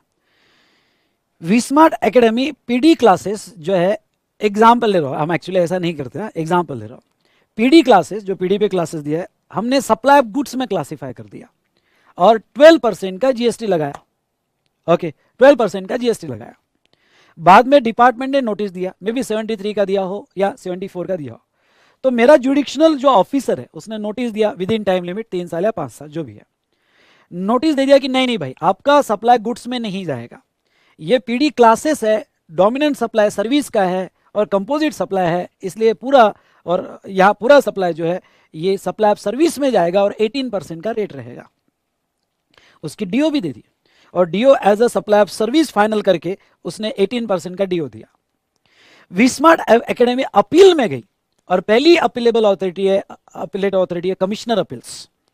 तो मैंने अपील फाइल कर दी और ये अपील में पहला डिसीजन आया, ओके, अपीलेट अथॉरिटी का डिसीजन आया कि नहीं नहीं ये सप्लाई ऑफ गुड्स है, अज्यूम करना एसओजी करना है यहाँ पे एसओजी, ये सप्लाई ऑफ गुड्स और 12% में। तो यस, वी-स्मार्ट एकेडमी पहला अपील में केस जीत गया कि यस सप्लाई ऑफ गुड्स 12%, मजा आ गया, स्टूडेंट को बेनिफिट ही बेनिफिट, 6% से आपकी प्राइस स्लैश डाउन, एग्जाम्पल ले रहा हूं, आपकी प्राइस स्लैश डाउन, ठीक है। तो अब ऐसे सिचुएशन में केस पर डिपार्टमेंट नहीं माना, डिपार्टमेंट ने आगे हायर अथॉरिटी अपीलेट ट्रिब्यूनल के पास केस फाइल किया। क्यों? क्योंकि it is prejudicial to interest of revenue.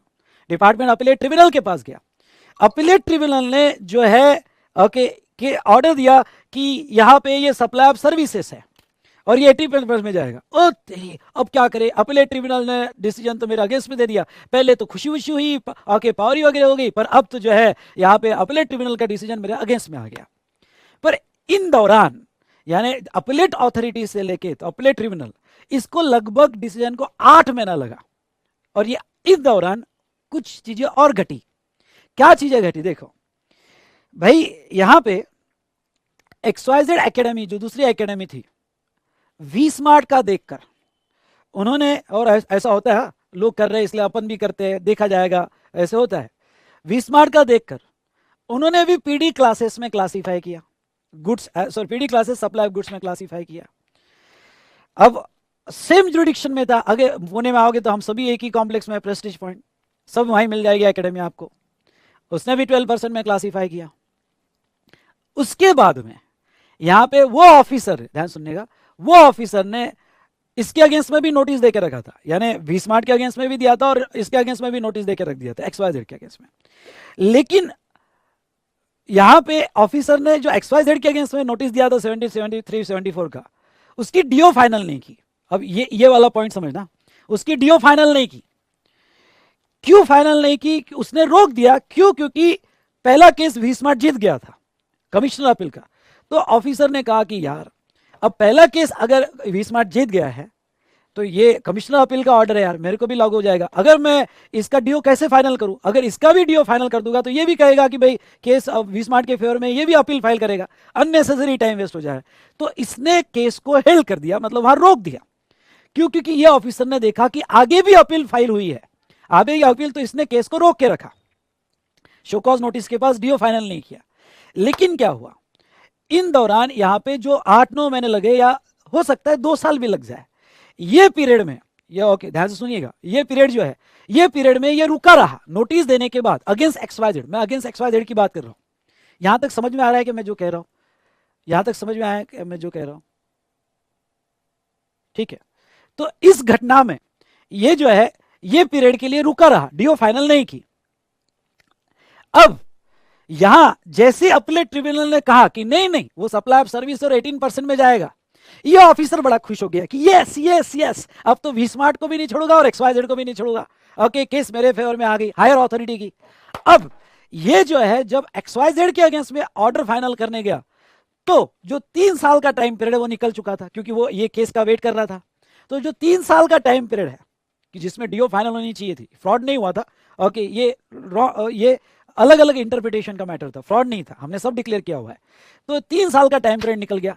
अब ये सोच रहा है कि अरे यार, ओके, ये केस के लिए वेट कर रहा था मैं, और ये केस के लिए मैं भी यहाँ पे इन दौरान जो है वेट करते करते इसका जो टाइम पीरियड है एनुअल रिटर्न से 3 साल डीओ का, वो निकल रहा है।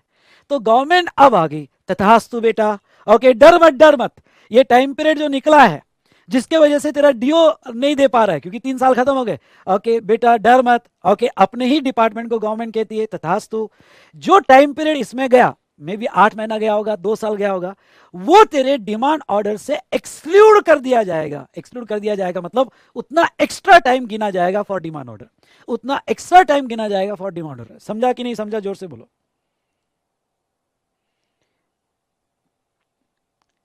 अब सर वो तो गलत है, अब गलत है तो गवर्नमेंट है भाई, गवर्नमेंट कहेगी कि भाई वो वेट कर रहा था, वो वेट कर रहा था, तो जितना टाइम इधर गया उतना टाइम तेरे को और एडिशनल मिल जाएगा फॉर डिमांड ऑर्डर, वो एक्सक्लूड किया जाएगा। तो जब भी लोअर अथॉरिटी का केस और हायर अथॉरिटी का केस इसके पीरियड में may be appellate tribunal to A to AT, AT to high court या high court to supreme court, और केस हायर अथॉरिटी के पास पड़ी हुई है, तो जितना टाइम उसके पीरियड में गया उतना टाइम का उतना पीरियड जो है आपके डीओ या शो कॉज नोटिस जो टाइम लिमिट दिए उसमें से एक्सक्लूड किया जाएगा। समझा होगा तो ठीक, नहीं तो डायग्राम आपके सामने है।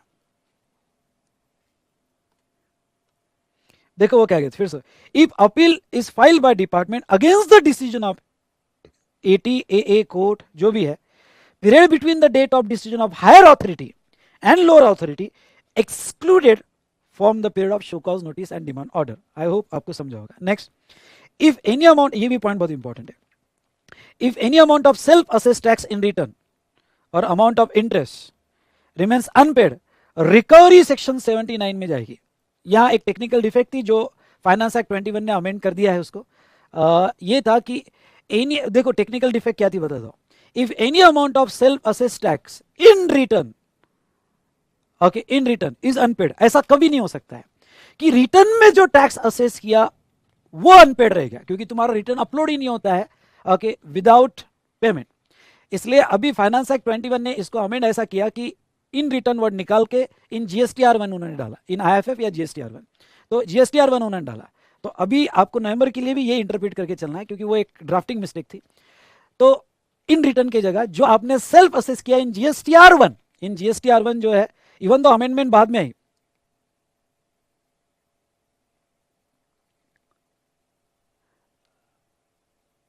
ओके, इवन तो जीएसटीआर1 अमेंडमेंट बाद में आया, पर पहले से लोग ऐसा इंटरप्रेट करते थे कि जीएसटीआर1 में आपने जो सेल्फ असेस किया है और वो आपने नहीं पे किया तो उसकी नोटिस वोटिस नहीं आएगी, वो सीधा रिकवरी के लिए जा सकता है। सेल्फ असेस टैक्स सीधा के सीधा सेक्शन 79 में रिकवरी के लिए जा सकता है। और last, a penalty under section 73 74 impose, ये भी बहुत इंपॉर्टेंट पॉइंट है, then no other penalty applies. अगर आपने सेक्शन 73 74 की 15%, 25%, 50% फ्रॉड के केस में या उधर 10% अदर देन फ्रॉड के केस में ये अगर पेनल्टी देते हो तो इस एक्ट में और कहीं पे भी आपको पेनल्टी नहीं लगेगी। बहुत अच्छा प्रोविजन है भाई, आइदर इधर या आगे जो पेनल्टी की प्रोविजन बताओगा नेक्स्ट चैप्टर में 122, 124, 125, तो वो अगर यहां दे दिया तो फिर वहां नहीं लगेगा। ये स्टेटमेंट में बार बार यूज करूंगा तो अच्छे से पढ़ना। ओके,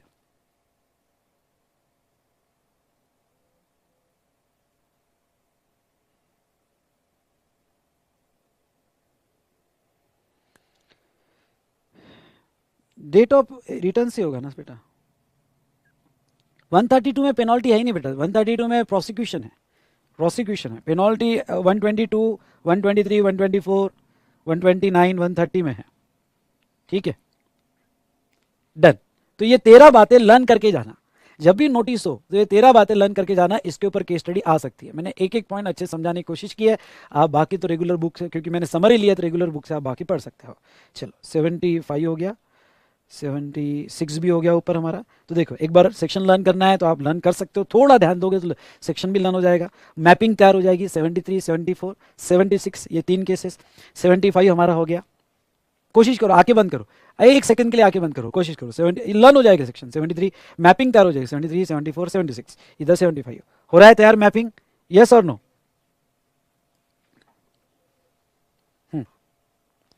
अब आ जाओ सेक्शन 77 पे, अब आ जाओ फटाफट, अब जहाँ जहाँ जरूरत होगी वहीं एक्सप्लेन करूंगा डिटेल में। अब देखो यहाँ पे, नहीं ये चार्ट में इतना अच्छा मैपिंग कर सकते हो ना आप, असेसमेंट, अरे वो इतना बढ़िया है, सेक्शन कैसे याद रह जाएंगे। ओके, वैसे तो आपको सेक्शन 34 तक तो मैंने याद ही करवाया है, रिटर्न और इनवाइस तक, debit note credit note section 34 था। उसके बाद में सेक्शन 50 इंटरेस्ट, 51 52 टीडीएस टीसीएस भी याद हो जाएगा। 54 से लेके तो 58 तक रिफंड में मैं याद करवा लूँगा। 59 से भी आपको याद हो सकता है। 59 में ओके सेल्फ असेसमेंट, पहला सेल्फ असेसमेंट, फिर provisional assessment, 60, 61 scrutiny assessment, 62 return दिया पर बेस जजमेंट, और 63 बेटा लैगिंग हो रहा है कि क्लियर आ रहा है?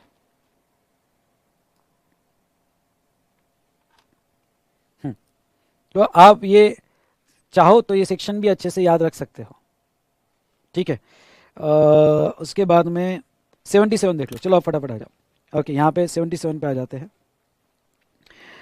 कभी कभी क्या होता है कि कोई टैक्स जो आपने समझ लो इन जो टैक्स गलत क्लासिफिकेशन हो गया, nature of supply intra state supply था तो वो इंटर स्टेट में क्लासीफाई करके आपने आईजीएसटी दे दिया, जबकि आपने देना था सीजीएसटी और एसजीएसटी या वाइस वर्सा। तो वो केस में आपको जो है ओके ये जो टैक्स रॉन्गली पे हुआ वो आपको गवर्नमेंट को पे करना पड़ता है, और जो पुराना टैक्स है वो आपको रिफंड मिल जाता है। एग्जाम्पल के तौर पे आपने आईजीएसटी दे दिया, रियल केस में आपने सीजीएसटी और एसजीएसटी देना था उस ट्रांजेक्शन का, सीजीएसटी और एसजीएसटी देना था, पर आपने आईजीएसटी दे दिया। तो फिर क्या होगा कि आपको नया आईजीएसटी और सीजीएसटी देना पड़ेगा, क्योंकि एक्चुअल जो नया सीजीएसटी और एसजीएसटी देना पड़ेगा, एक्चुअल वो था, और जो आपने अर्लियर दिया है उसका रिफंड मिल जाएगा। पर यहाँ पे आपको इंटरेस्ट पेनल्टी कुछ भी नहीं लगेगी, आपको सिर्फ जो रॉन्गली असेस हुआ वो पे कर दो और पुराना जो पे किया उसका रिफंड क्लेम कर दो, दैट्स ऑल। ठीक है, वीडियो प्रॉब्लम नहीं है बेटा, आप क्लोज करके वापस चालू करो, बाकी किसी को नहीं आ रहा है, और मेरे सामने भी चालू है, नहीं आ रहा है वीडियो प्रॉब्लम बेटा, बहुत क्लियर आ रहा है।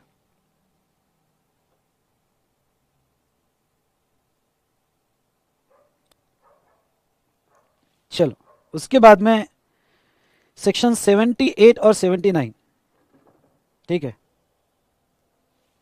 अब 78 और 79, अब सवाल ये था कि सर नोटिस आई, ओके समझ लो, example low,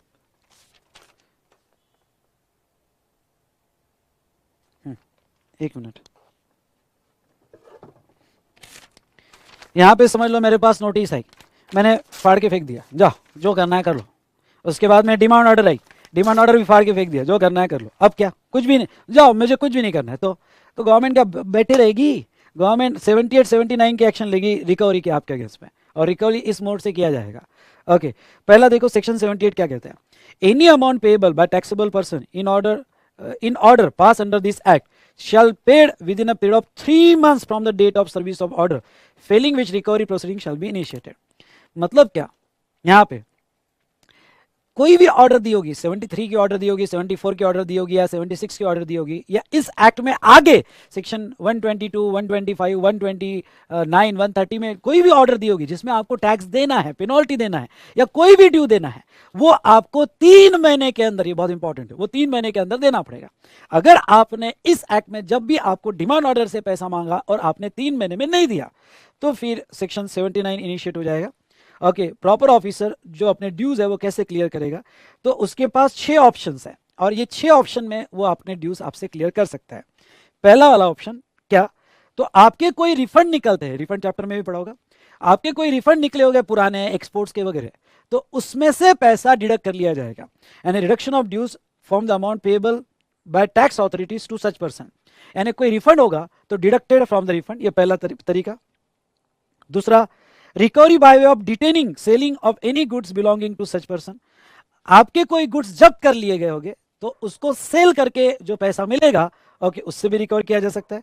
recovery from third person, आपका पैसा किसी और के पास होगा, बैंक के पास है, या आपका पैसा इंश्योरेंस कंपनी के पास है, आपका पैसा आपने लोन किसी थर्ड कंपनी को दिया होगा, तो उसको भी डिपार्टमेंट नोटिस देके कह सकता है कि भाई पैसा जो है ओके वो हमें देना है, ओके इसको नहीं देना है, तो उसको भी नोटिस जा सकते हैं। Recovery from third person from home money is due और मे बिकम ड्यू, अब मनी इज ड्यू और मे बिकम ड्यू का मतलब क्या हुआ, मे बिकम ड्यू का मतलब ये हुआ यहां पे कि अब कोई समझ लो एफडी मैच्योर्ड होने वाली, अभी नहीं हुई पर 1 साल बाद मैच्योर्ड होने वाली है, तो डिपार्टमेंट बैंक को बोलेगा कि भाई पैसा हमें देने का एफडी का, may become due to such person और recovery from person who hold और any subsequently hold money from such person. उसके बाद में detains is movable immovable property, मतलब क्या, ओके ये भी एक तरीका रिकवरी का कि आपकी सभी मूवेबल, आपकी कार, आपकी बाइक मूवेबल प्रॉपर्टी, और आपकी इमूवेबल प्रॉपर्टी, आपका घर वगैरह सब जब्त कर लिया जाएगा, और आपने अगर पैसा नहीं दिया तो वो भी सेल कर देंगे ऑक्शन में, यानी जब्त करने के बाद 30 दिन वेट करेंगे, और 30 दिन में आपने पैसा नहीं दिया तो वो भी सेल कर देंगे। हाँ रिकवरी फ्रॉम थर्ड पर्सन में डेटर्स भी कवर हो सकता है। उसके बाद में नेक्स्ट तरीका, prepare a certificate of dues. अब एक तरीका ये भी है कि एक सर्टिफिकेट बनाया जाएगा, ओके सर्टिफिकेट ऑफ एक्शन कहते हैं इसे, एक सर्टिफिकेट बना के कलेक्टर को दे दिया जाएगा कि ये बंदे से इतना पैसा कलेक्ट करना है भाई, कलेक्ट करके दो, तो वो डिस्ट्रिक्ट कलेक्टर जहां टैक्स पेयर का बिजनेस प्लेस है या घर है या जो भी है, ओके, बिजनेस या वेयर ही रिसाइड या जो उसकी प्रॉपर्टी है, वो डिस्ट्रिक्ट कलेक्टर पुलिस प्रोटेक्शन में उसकी सब प्रॉपर्टी जब्त करके उसको ऑक्शन में सेल करके पैसा रिकवर करेगा। ओके, जो टैक्स का पैसा है। By way of making application to magistrate who in turn shall proceed to recover the amount as a fine impose by him. Magistrate को वो एप्लीकेशन देगा कि इनसे पैसा रिकवर करना है और मैजिस्ट्रेट वो रिकवर करके देगा। और लास्ट, बाय एनफोर्सिंग बॉन्ड और instrument executed under this act rules और रेगुलेशन। तो ऐसे 7 मोड है रिकवरी के। ओके, इसमें से कोई भी मोड वो यूज कर सकते हैं और आपके अगेंस्ट में रिकवरी कर सकते हैं। मैंने बहुत अच्छी समरी बना के रखी है, इतना ही लर्न करके जाना बस, दैट्स इनफ। ये रिकवरी के 7 मोड्स हैं। For the purpose of this section the word person shall include distinct person as referred under section 25(4). ठीक है। Section 80, payment of tax and other amount in installment. Okay, समझ लो मेरे against में demand order आ गई। Okay, समझ लो यहाँ पे डिमांड ऑर्डर आ गई मेरे अगेंस्ट में। अगर डिमांड ऑर्डर आ भी जाती है तो क्या मुझे इंस्टॉलमेंट फैसिलिटी मिलेगी क्या? तो वो कहते हैं यस, आपको इंस्टॉलमेंट फैसिलिटी मिलेगी। ओके, लेकिन ये जो है other than self assessment tax, लेकिन अगर आपने खुद ही सेल्फ असेस किया है और गवर्नमेंट को नहीं दिया, उसको इंस्टॉलमेंट नहीं मिलेगा, क्योंकि आपने पैसा ले लिया है कस्टमर से। ओके, तो उसको इंस्टॉलमेंट नहीं मिलेगा। Other than self assess tax होगा तो वो सिचुएशन में इंस्टॉलमेंट फैसिलिटी मिलेगी और 24 मंथ का इंस्टॉलमेंट आ सकता है और आपको इंटरेस्ट भी लगेगा। आपको इंटरेस्ट भी लगेगा, यहां पे ध्यान दीजिएगा। ठीक है, इंटरेस्ट भी लगेगा। लेकिन अगर आपको इंस्टॉलमेंट बना के दी 12 महीने की, 18 महीने की या मैक्सिमम 24 मंथ्स की, और इंस्टॉलमेंट का कोई भी ड्यू आप नहीं दे पाए टाइम पे, तो आपकी बची हुई इंस्टॉलमेंट फैसिलिटी विड्रॉ कर ली जाएगी और बचा हुआ पैसा आपको इमीडिएट देना पड़ेगा। चलो, ये सेक्शन 80 हुआ। उसके बाद में 81, transfer of property to be void in certain cases. समझ लो आपको यहाँ पे टैक्स पेयर को समझ गया कि उसके अगेंस्ट में केस लगती है। उन दौरान उसने क्या किया कि अपनी प्रॉपर्टी किसी को बेच दिया, किसी के नाम पे ट्रांसफर कर दिया और वॉटर हिट में भी। तो सेक्शन 81 कहता है कि आप क्या बेवकूफ समझ के रखिएगा गवर्नमेंट को? यानी अगर आपके अगेंस्ट में कोई चार्ज क्रिएट हो गया और बाद में आपने प्रॉपर्टी ट्रांसफर की, तो जिसको ट्रांसफर की उसको उससे भी उस प्रॉपर्टी से भी पैसा रिकवर किया जाएगा, वो ट्रांसफर वॉइड माना जाएगा। Transfer of property to be void in certain cases where a person after any amount become due from him, यानी ड्यू क्लियर हो गया, उसके अगेंस्ट में नोटिस डिमांड ऑर्डर आ गई। ओके, और कितना लेना है वो फिक्स हो गया, with the intention of defrauding the government revenue, create the charge on the part of with property belongings to him or his possession। मतलब क्या, इस एक्ट में कोई भी नोटिस उसके अगेंस्ट में दी गई होगी या डिमांड ऑर्डर उसके अगेंस्ट में दी गई होगी, ध्यान सुनना, नोटिस या डिमांड ऑर्डर उसके अगेंस्ट में दी गई होगी और बस गवर्नमेंट के साथ डिफ्रॉडिंग, मतलब उसको गवर्नमेंट के साथ पैसा नहीं देना था तो अपना पूरा असेट किसी को बेच दिया, किसी के नाम पे कर दिया। ओके, तो property belonging to him or his possession by way of sale, mortgage, exchange or any other mode of transfer or any of his property in favor of any other person, such charge transfer void, ये void रहेगा as against the claim irrespective of any tax other sum payable by said person।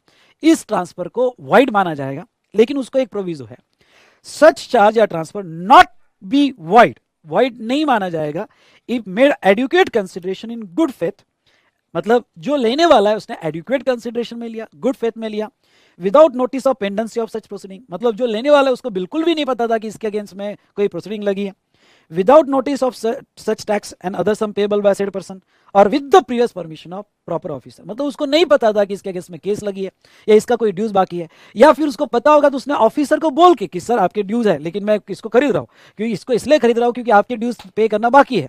Okay, तो मेरे पैसों से आपका dues पे करेगा, ये मुझे अंडरटेकिंग दे रहा है, तो ऐसे सिचुएशन में फिर वो वैलिड रहेगा अगर आपने ऑफिसर के परमिशन से किया था। Now next section 82, tax to be first charge on the property. मतलब क्या कि अब ये अच्छा है कि यहाँ पे जब भी कोई आपका अगेंस्ट में ड्यूज निकलेंगे, समझो विजय माल्या, ओके, नीरव मोदी, अब पुरानी बातें हो गई है, सहारा वगैरह, इनके अगेंस्ट में ड्यूज निकले तो जीएसटी का चार्ज फर्स्ट चार्ज रहेगा, यानी जब भी पैसा रिकवर होगा तो जीएसटी का पैसा पहले रिकवर होगा, बाद में इनकम टैक्स, बाद में कोई अदर एक्ट होगा। Okay, except okay insolvency and bankruptcy code 2016। हाँ, अगर यहाँ पे आईबीसी जो है, ओके, ये कोड के तहत, आईबीसी कोड के तहत कोई रिकवरी होगी तो बात अलग है, अदरवाइज फर्स्ट चार्ज जो है वो जीएसटी का रहेगा। 84 तो कुछ इंपॉर्टेंट नहीं है, अगर वो कोर्ट से टैक्सेस एनाउंस होते हैं तो अकॉर्डिंगली ऑर्डर भी अनाउंस हो जाएगी, पेनल्टी इंटरेस्ट भी अनाउंस हो जाएगी। ठीक है, इम्प्रिजनमेंट सेक्शन 1, इम्प्रिजनमेंट के लिए सेक्शन 132 ही पढ़ना है। ओके, इम्प्रिजनमेंट के लिए यहाँ पावर नहीं है, वो 132 में ही जाएगा। डन। तो इस तरह से हमने हमारा ये चैप्टर खत्म किया।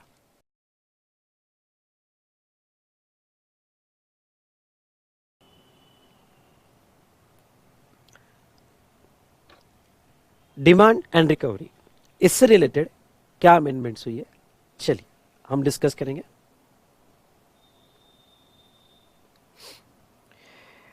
देखो बेटा, सेक्शन 73 और 74 issue of show cause notice, यानी हम पहली जो अपॉर्चुनिटी ऑफ बीइंग हर्ड देते हैं, 73 था अदर देन फ्रॉड, और 74 था with intention to evade the payment of tax या फ्रॉड। ओके, उसमें सबसे लास्ट में एक एक्सप्लेनेशन था, मैंने मेरे नोट्स में ऐसे बॉक्स में दिया है, सबसे लास्ट में एक एक्सप्लेनेशन था, और ये एक्सप्लेनेशन बड़ा रिलीफ देता था।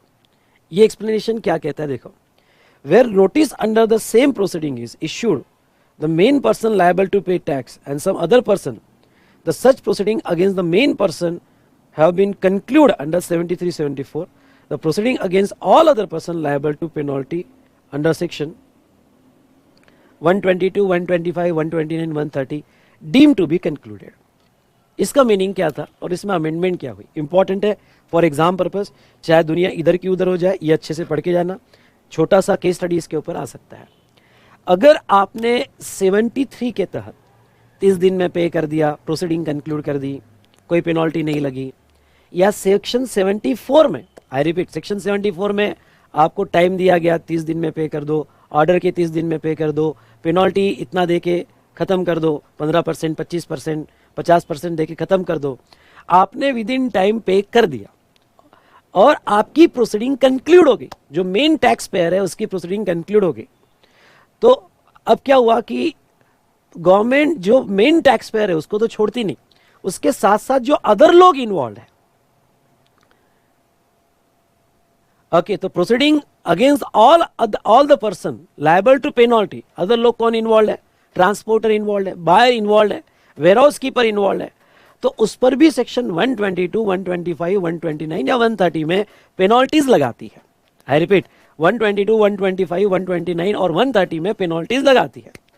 ओके, और वो पेनल्टीज कि भाई हमने मेन कल्प्रिट को तो पनिश किया ही है, साथ साथ में उसके साथ जो भी मिली भगत में इन्वॉल्व थे उनको भी हम परेशान करेंगे, हम उनको भी पेनल्टी लगाएंगे। लेकिन ये एक्सप्लेनेशन जो था वो बहुत बड़ा रिलीफ देता था, और रिलीफ ये देता था, ध्यान सुनिएगा, रिलीफ ये देता था एक्सप्लेनेशन कि अगर मेन जो कल्प्रिट है उसकी प्रोसीडिंग कंक्लूड हो गई 73-74 में, आई रिपीट, उसकी प्रोसीडिंग कंक्लूड हो गई सेक्शन 73-74 में, तो फिर अदर पर्सन के अगेंस्ट में जो 122, 125, 129 और 130 के तहत एक्शन ली गई, तो इन कानून के तहत उसकी इन दफाओं के तरफ, ओके, दफाओं के तहत उनके अगेंस्ट में एक्शन लिया गया, वो भी डीम टू बी कंक्लूड माना जाएगा, मतलब उनको भी छोड़ दिया जाएगा। ओके, उनके अगेंस्ट में कोई भी एक्शन नहीं ली जाएगी।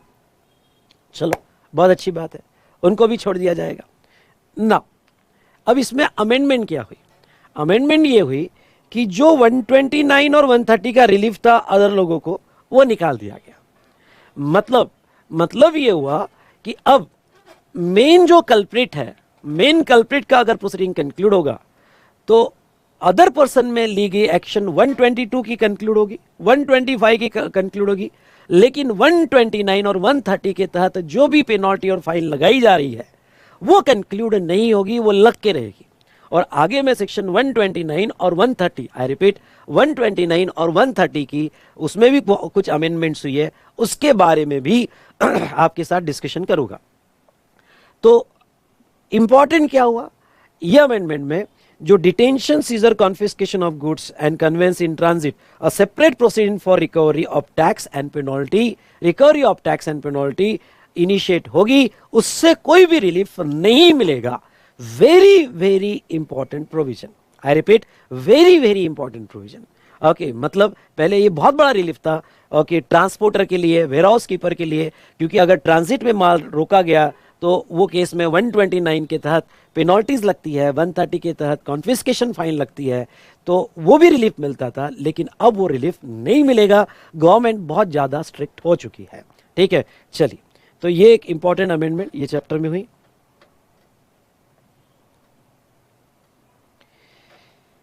नेक्स्ट एक अगेन इंपॉर्टेंट अमेंडमेंट ये चैप्टर में, डिमांड एंड रिकवरी में, वो क्या, सेल्फ असेस टैक्स।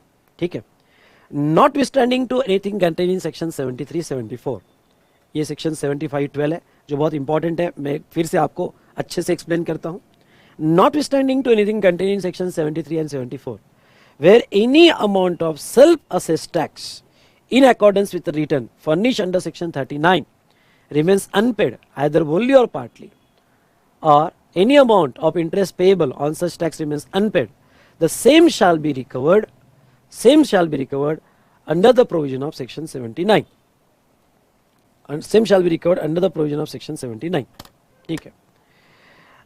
अब ये क्या कहा है इन्होंने ये कहा है कि अगर 73-74, ध्यान से सुनिएगा, 73-74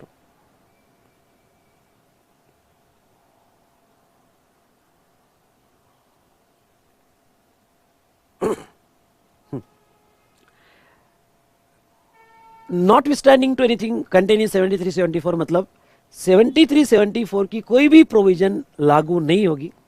अगर लागू नहीं होगी, थोड़ा सिंपल वे में समझाऊंगा, पहले मैं इसके लीगल जॉर्गन्स की टेक्नोलॉजी समझा देता हूँ.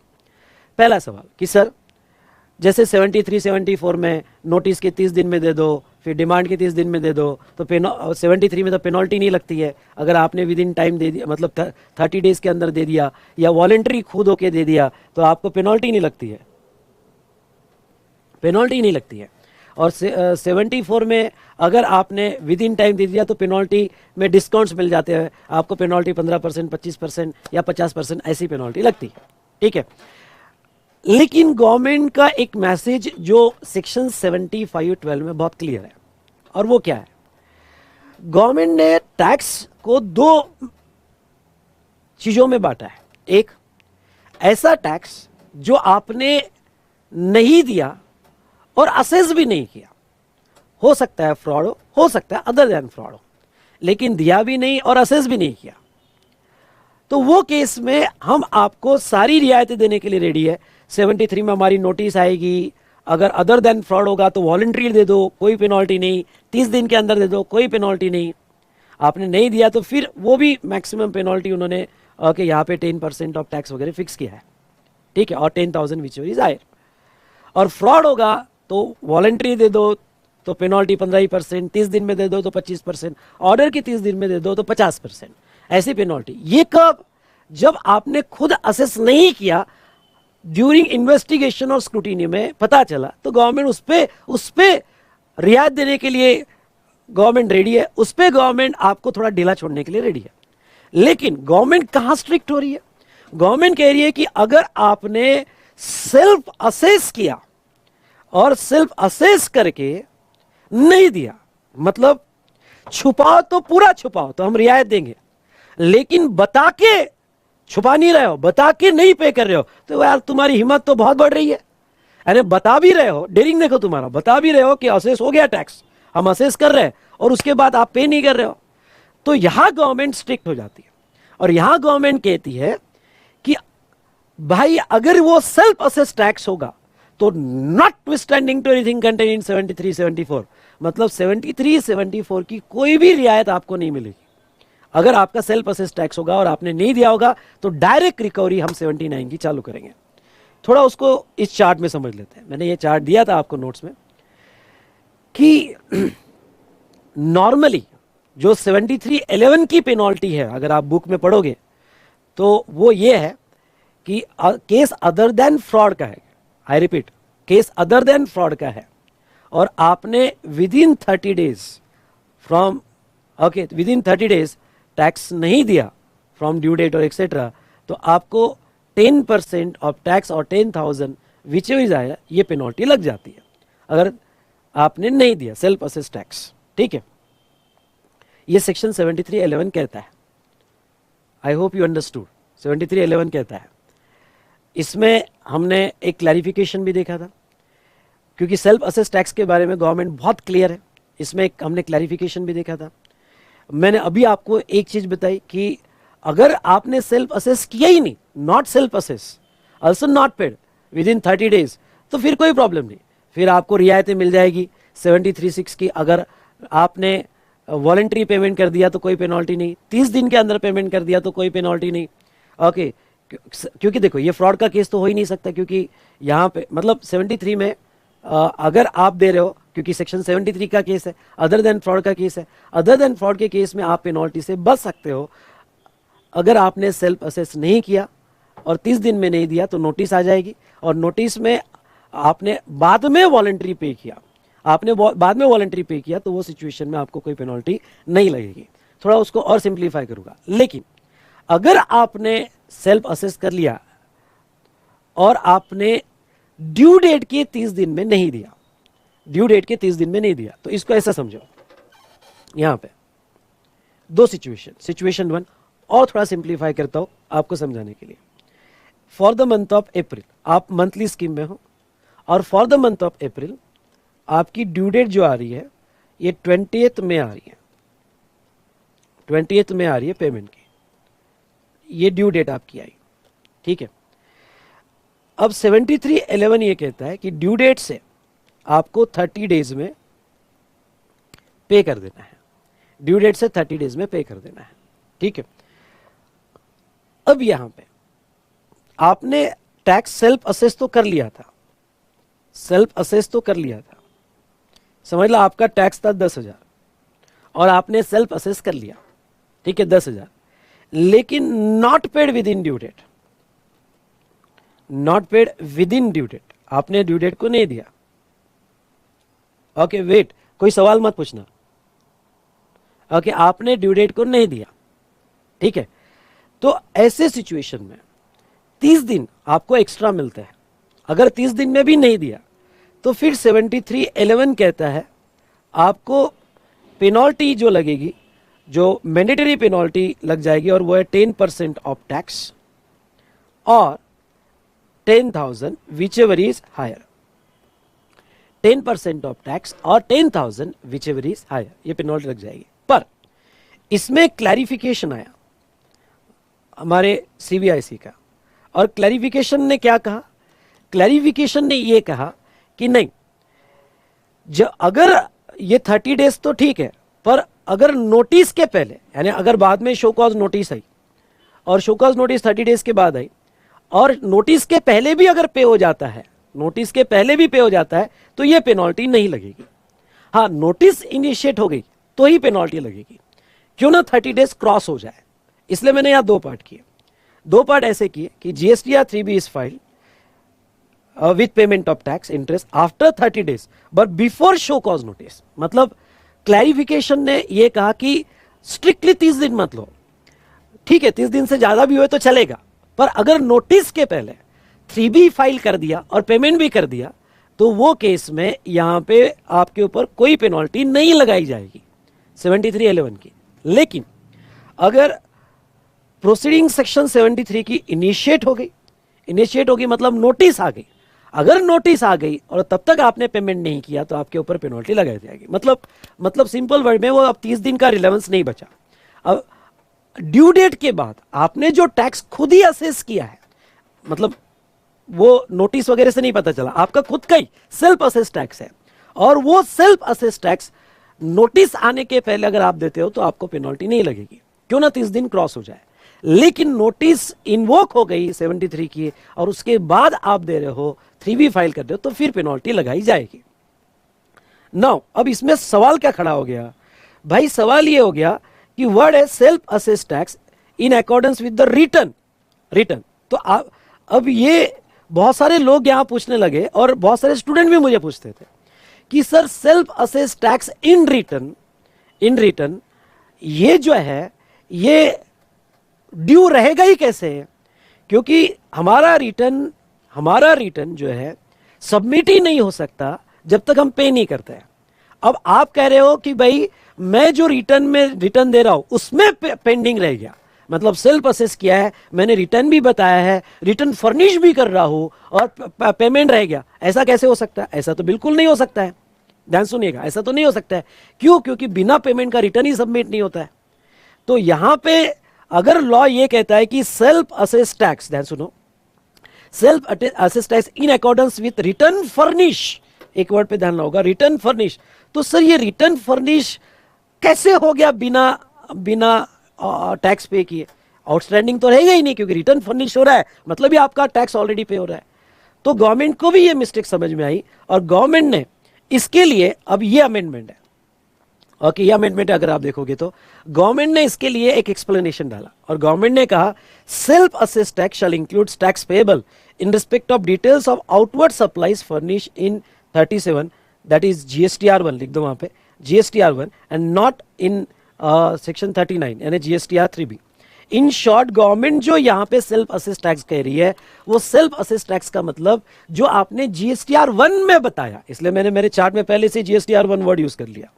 ओके, कि जो देखो मैंने पहले से GSTR1 वर्ड यूज कर लिया, मतलब क्या, उन्होंने जस्ट एक छोटा सा एक्सप्लेनेशन डाल के क्लैरिफिकेशन दिया कि जो आपने, आई रिपीट, जो आपने GSTR1 में टैक्स असेस करके बताया है और वो 3B में नहीं पे किया क्योंकि आपने 3B सबमिट ही नहीं किया, तो फिर ये पेनल्टीज और वगैरह लग सकती है अगर नोटिस आ गई तो। तो इन शॉर्ट पूरे डिस्कशन में, ये सारे पूरे डिस्कशन में बात 73(11) की हो या बात यहाँ पे सेक्शन 75(12) की हो, जहां सेल्फ असेस टैक्स का है, मतलब जो आपने GSTR1 में, आई रिपीट GSTR1 में यहां पे असेस किया है, उसकी बात कर रहे हैं और वो आउटस्टैंडिंग रह गया। बेटा ये समझा कि नहीं समझा? जो भी मेरे से कनेक्टेड है प्लीज बताओ, ये समझा है नहीं समझा? और उन्होंने नीचे उसका एक्सप्लेनेशन दिया है, ये आप पढ़ लेना, जो डिस्कशन मैंने दिया है ये आप पढ़ लेना। ओके, सेल्फ असेस टैक्स मतलब जो वो GSTR1 की बात कर रहे हैं वो एक्सप्लेनेशन है और उसका एक बैकग्राउंड हिस्ट्री मैंने यहाँ दिया है। ओके, तो ये आपने पढ़ा, प्लीज बताओ बेटा समझाया नहीं समझा यहाँ पे?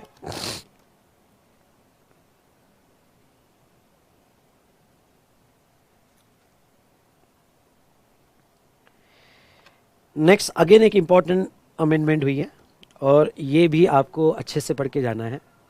Provisional attachment of property, section 83(1) में, सेक्शन 83(1) में प्रोविजनल अटैचमेंट ऑफ प्रॉपर्टी।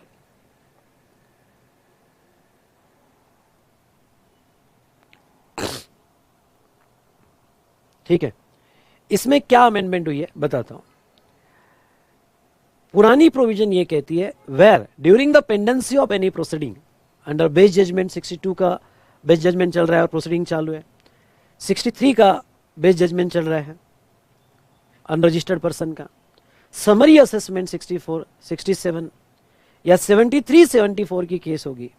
और ये प्रोसीडिंग में, ड्यूरिंग दिस प्रोसीडिंग, अगर कमिश्नर को ऐसा लगता है कि to protect the interest of revenue उस बंदे की प्रॉपर्टी प्रोविजनली अटैच होनी चाहिए, तो ऐसे केस में यहां पे वो प्रोविजनल अटैचमेंट कर सकते हैं। लेकिन अब ये सबसेक्शन 1 पूरा अमेंड कर दिया है और उन्होंने क्या कर दिया देखो, after the initiation of any proceeding, I repeat, after the initiation of any proceeding under chapter 12 that is assessment.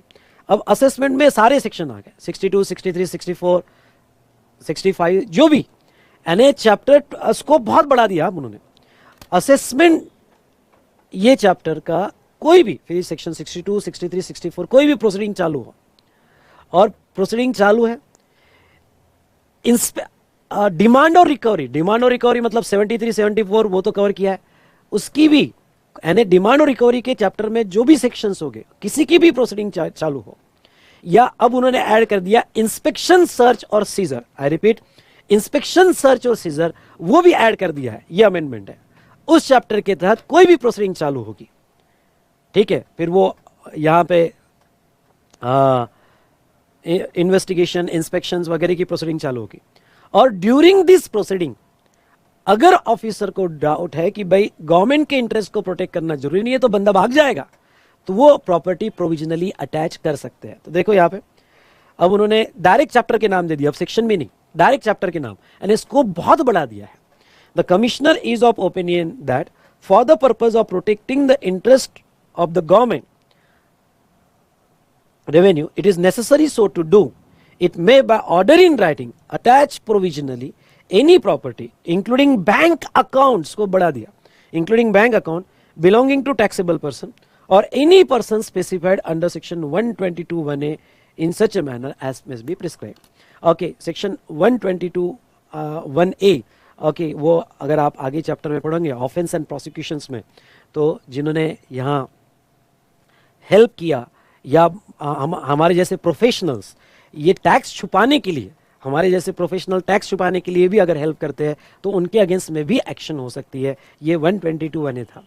तो यहाँ अब 122(1)(a) के पर्सन हो या कोई भी पर्सन हो, अगर उनके अगेंस्ट में प्रोसीडिंग इनिशिएट हुई है, फिर इंस्पेक्शन की हो, सर्च की हो, सीजर की हो, अरेस्ट की हो, जो मेन अमेंडमेंट है इस बार की, असेसमेंट की हो, डिमांड और रिकवरी की कोई भी प्रोसीडिंग हो, और उनकी प्रोविजनली कोई प्रॉपर्टी अटैच करना हो, तो हम प्रोविजनली प्रॉपर्टी अटैच कर सकते हैं। तो ये चेंज आपको करना है सेक्शन 83 सबसेक्शन 1 में, ठीक है। चलो, और साथ साथ में रूल में, मतलब उसकी जो अटैचमेंट की जो यहाँ पे प्रोविजंस दी है, ओके, तो वो ये तो प्रोविजंस आपको पढ़ना है। सिर्फ एक अमेंडमेंट हुई है, वो 7 दिन का नोटिस का टाइम उन्होंने एनी टाइम कर दिया है। ओके, प्रोविजनल अटैचमेंट में जो प्रोसीजर है, तो पहले 7 दिन का टाइम था, अब उन्होंने एनी टाइम ये वर्ड डाल दिया है, ठीक है। देखो, एनी पर्सन और प्रॉपर्टी इज अटैच, जिसकी भी प्रॉपर्टी अटैच होगी, okay, any time of the attachment file an objection to the effect that property attached was or is not liable to attachment, and commissioner may after giving an opportunity of being heard release the property। हाँ, तो मतलब यहाँ पे objection का जो time है पहले 7 days था, अब उन्होंने एनी टाइम कर दिया है। जिसकी भी प्रॉपर्टी अटैच हो रही है, अगर उसको कोई ऑब्जेक्शन लेना हो तो, ठीक है, डन। तो ये एक रूल में 159 इस रूल में अमेंडमेंट हुई है। चलिए।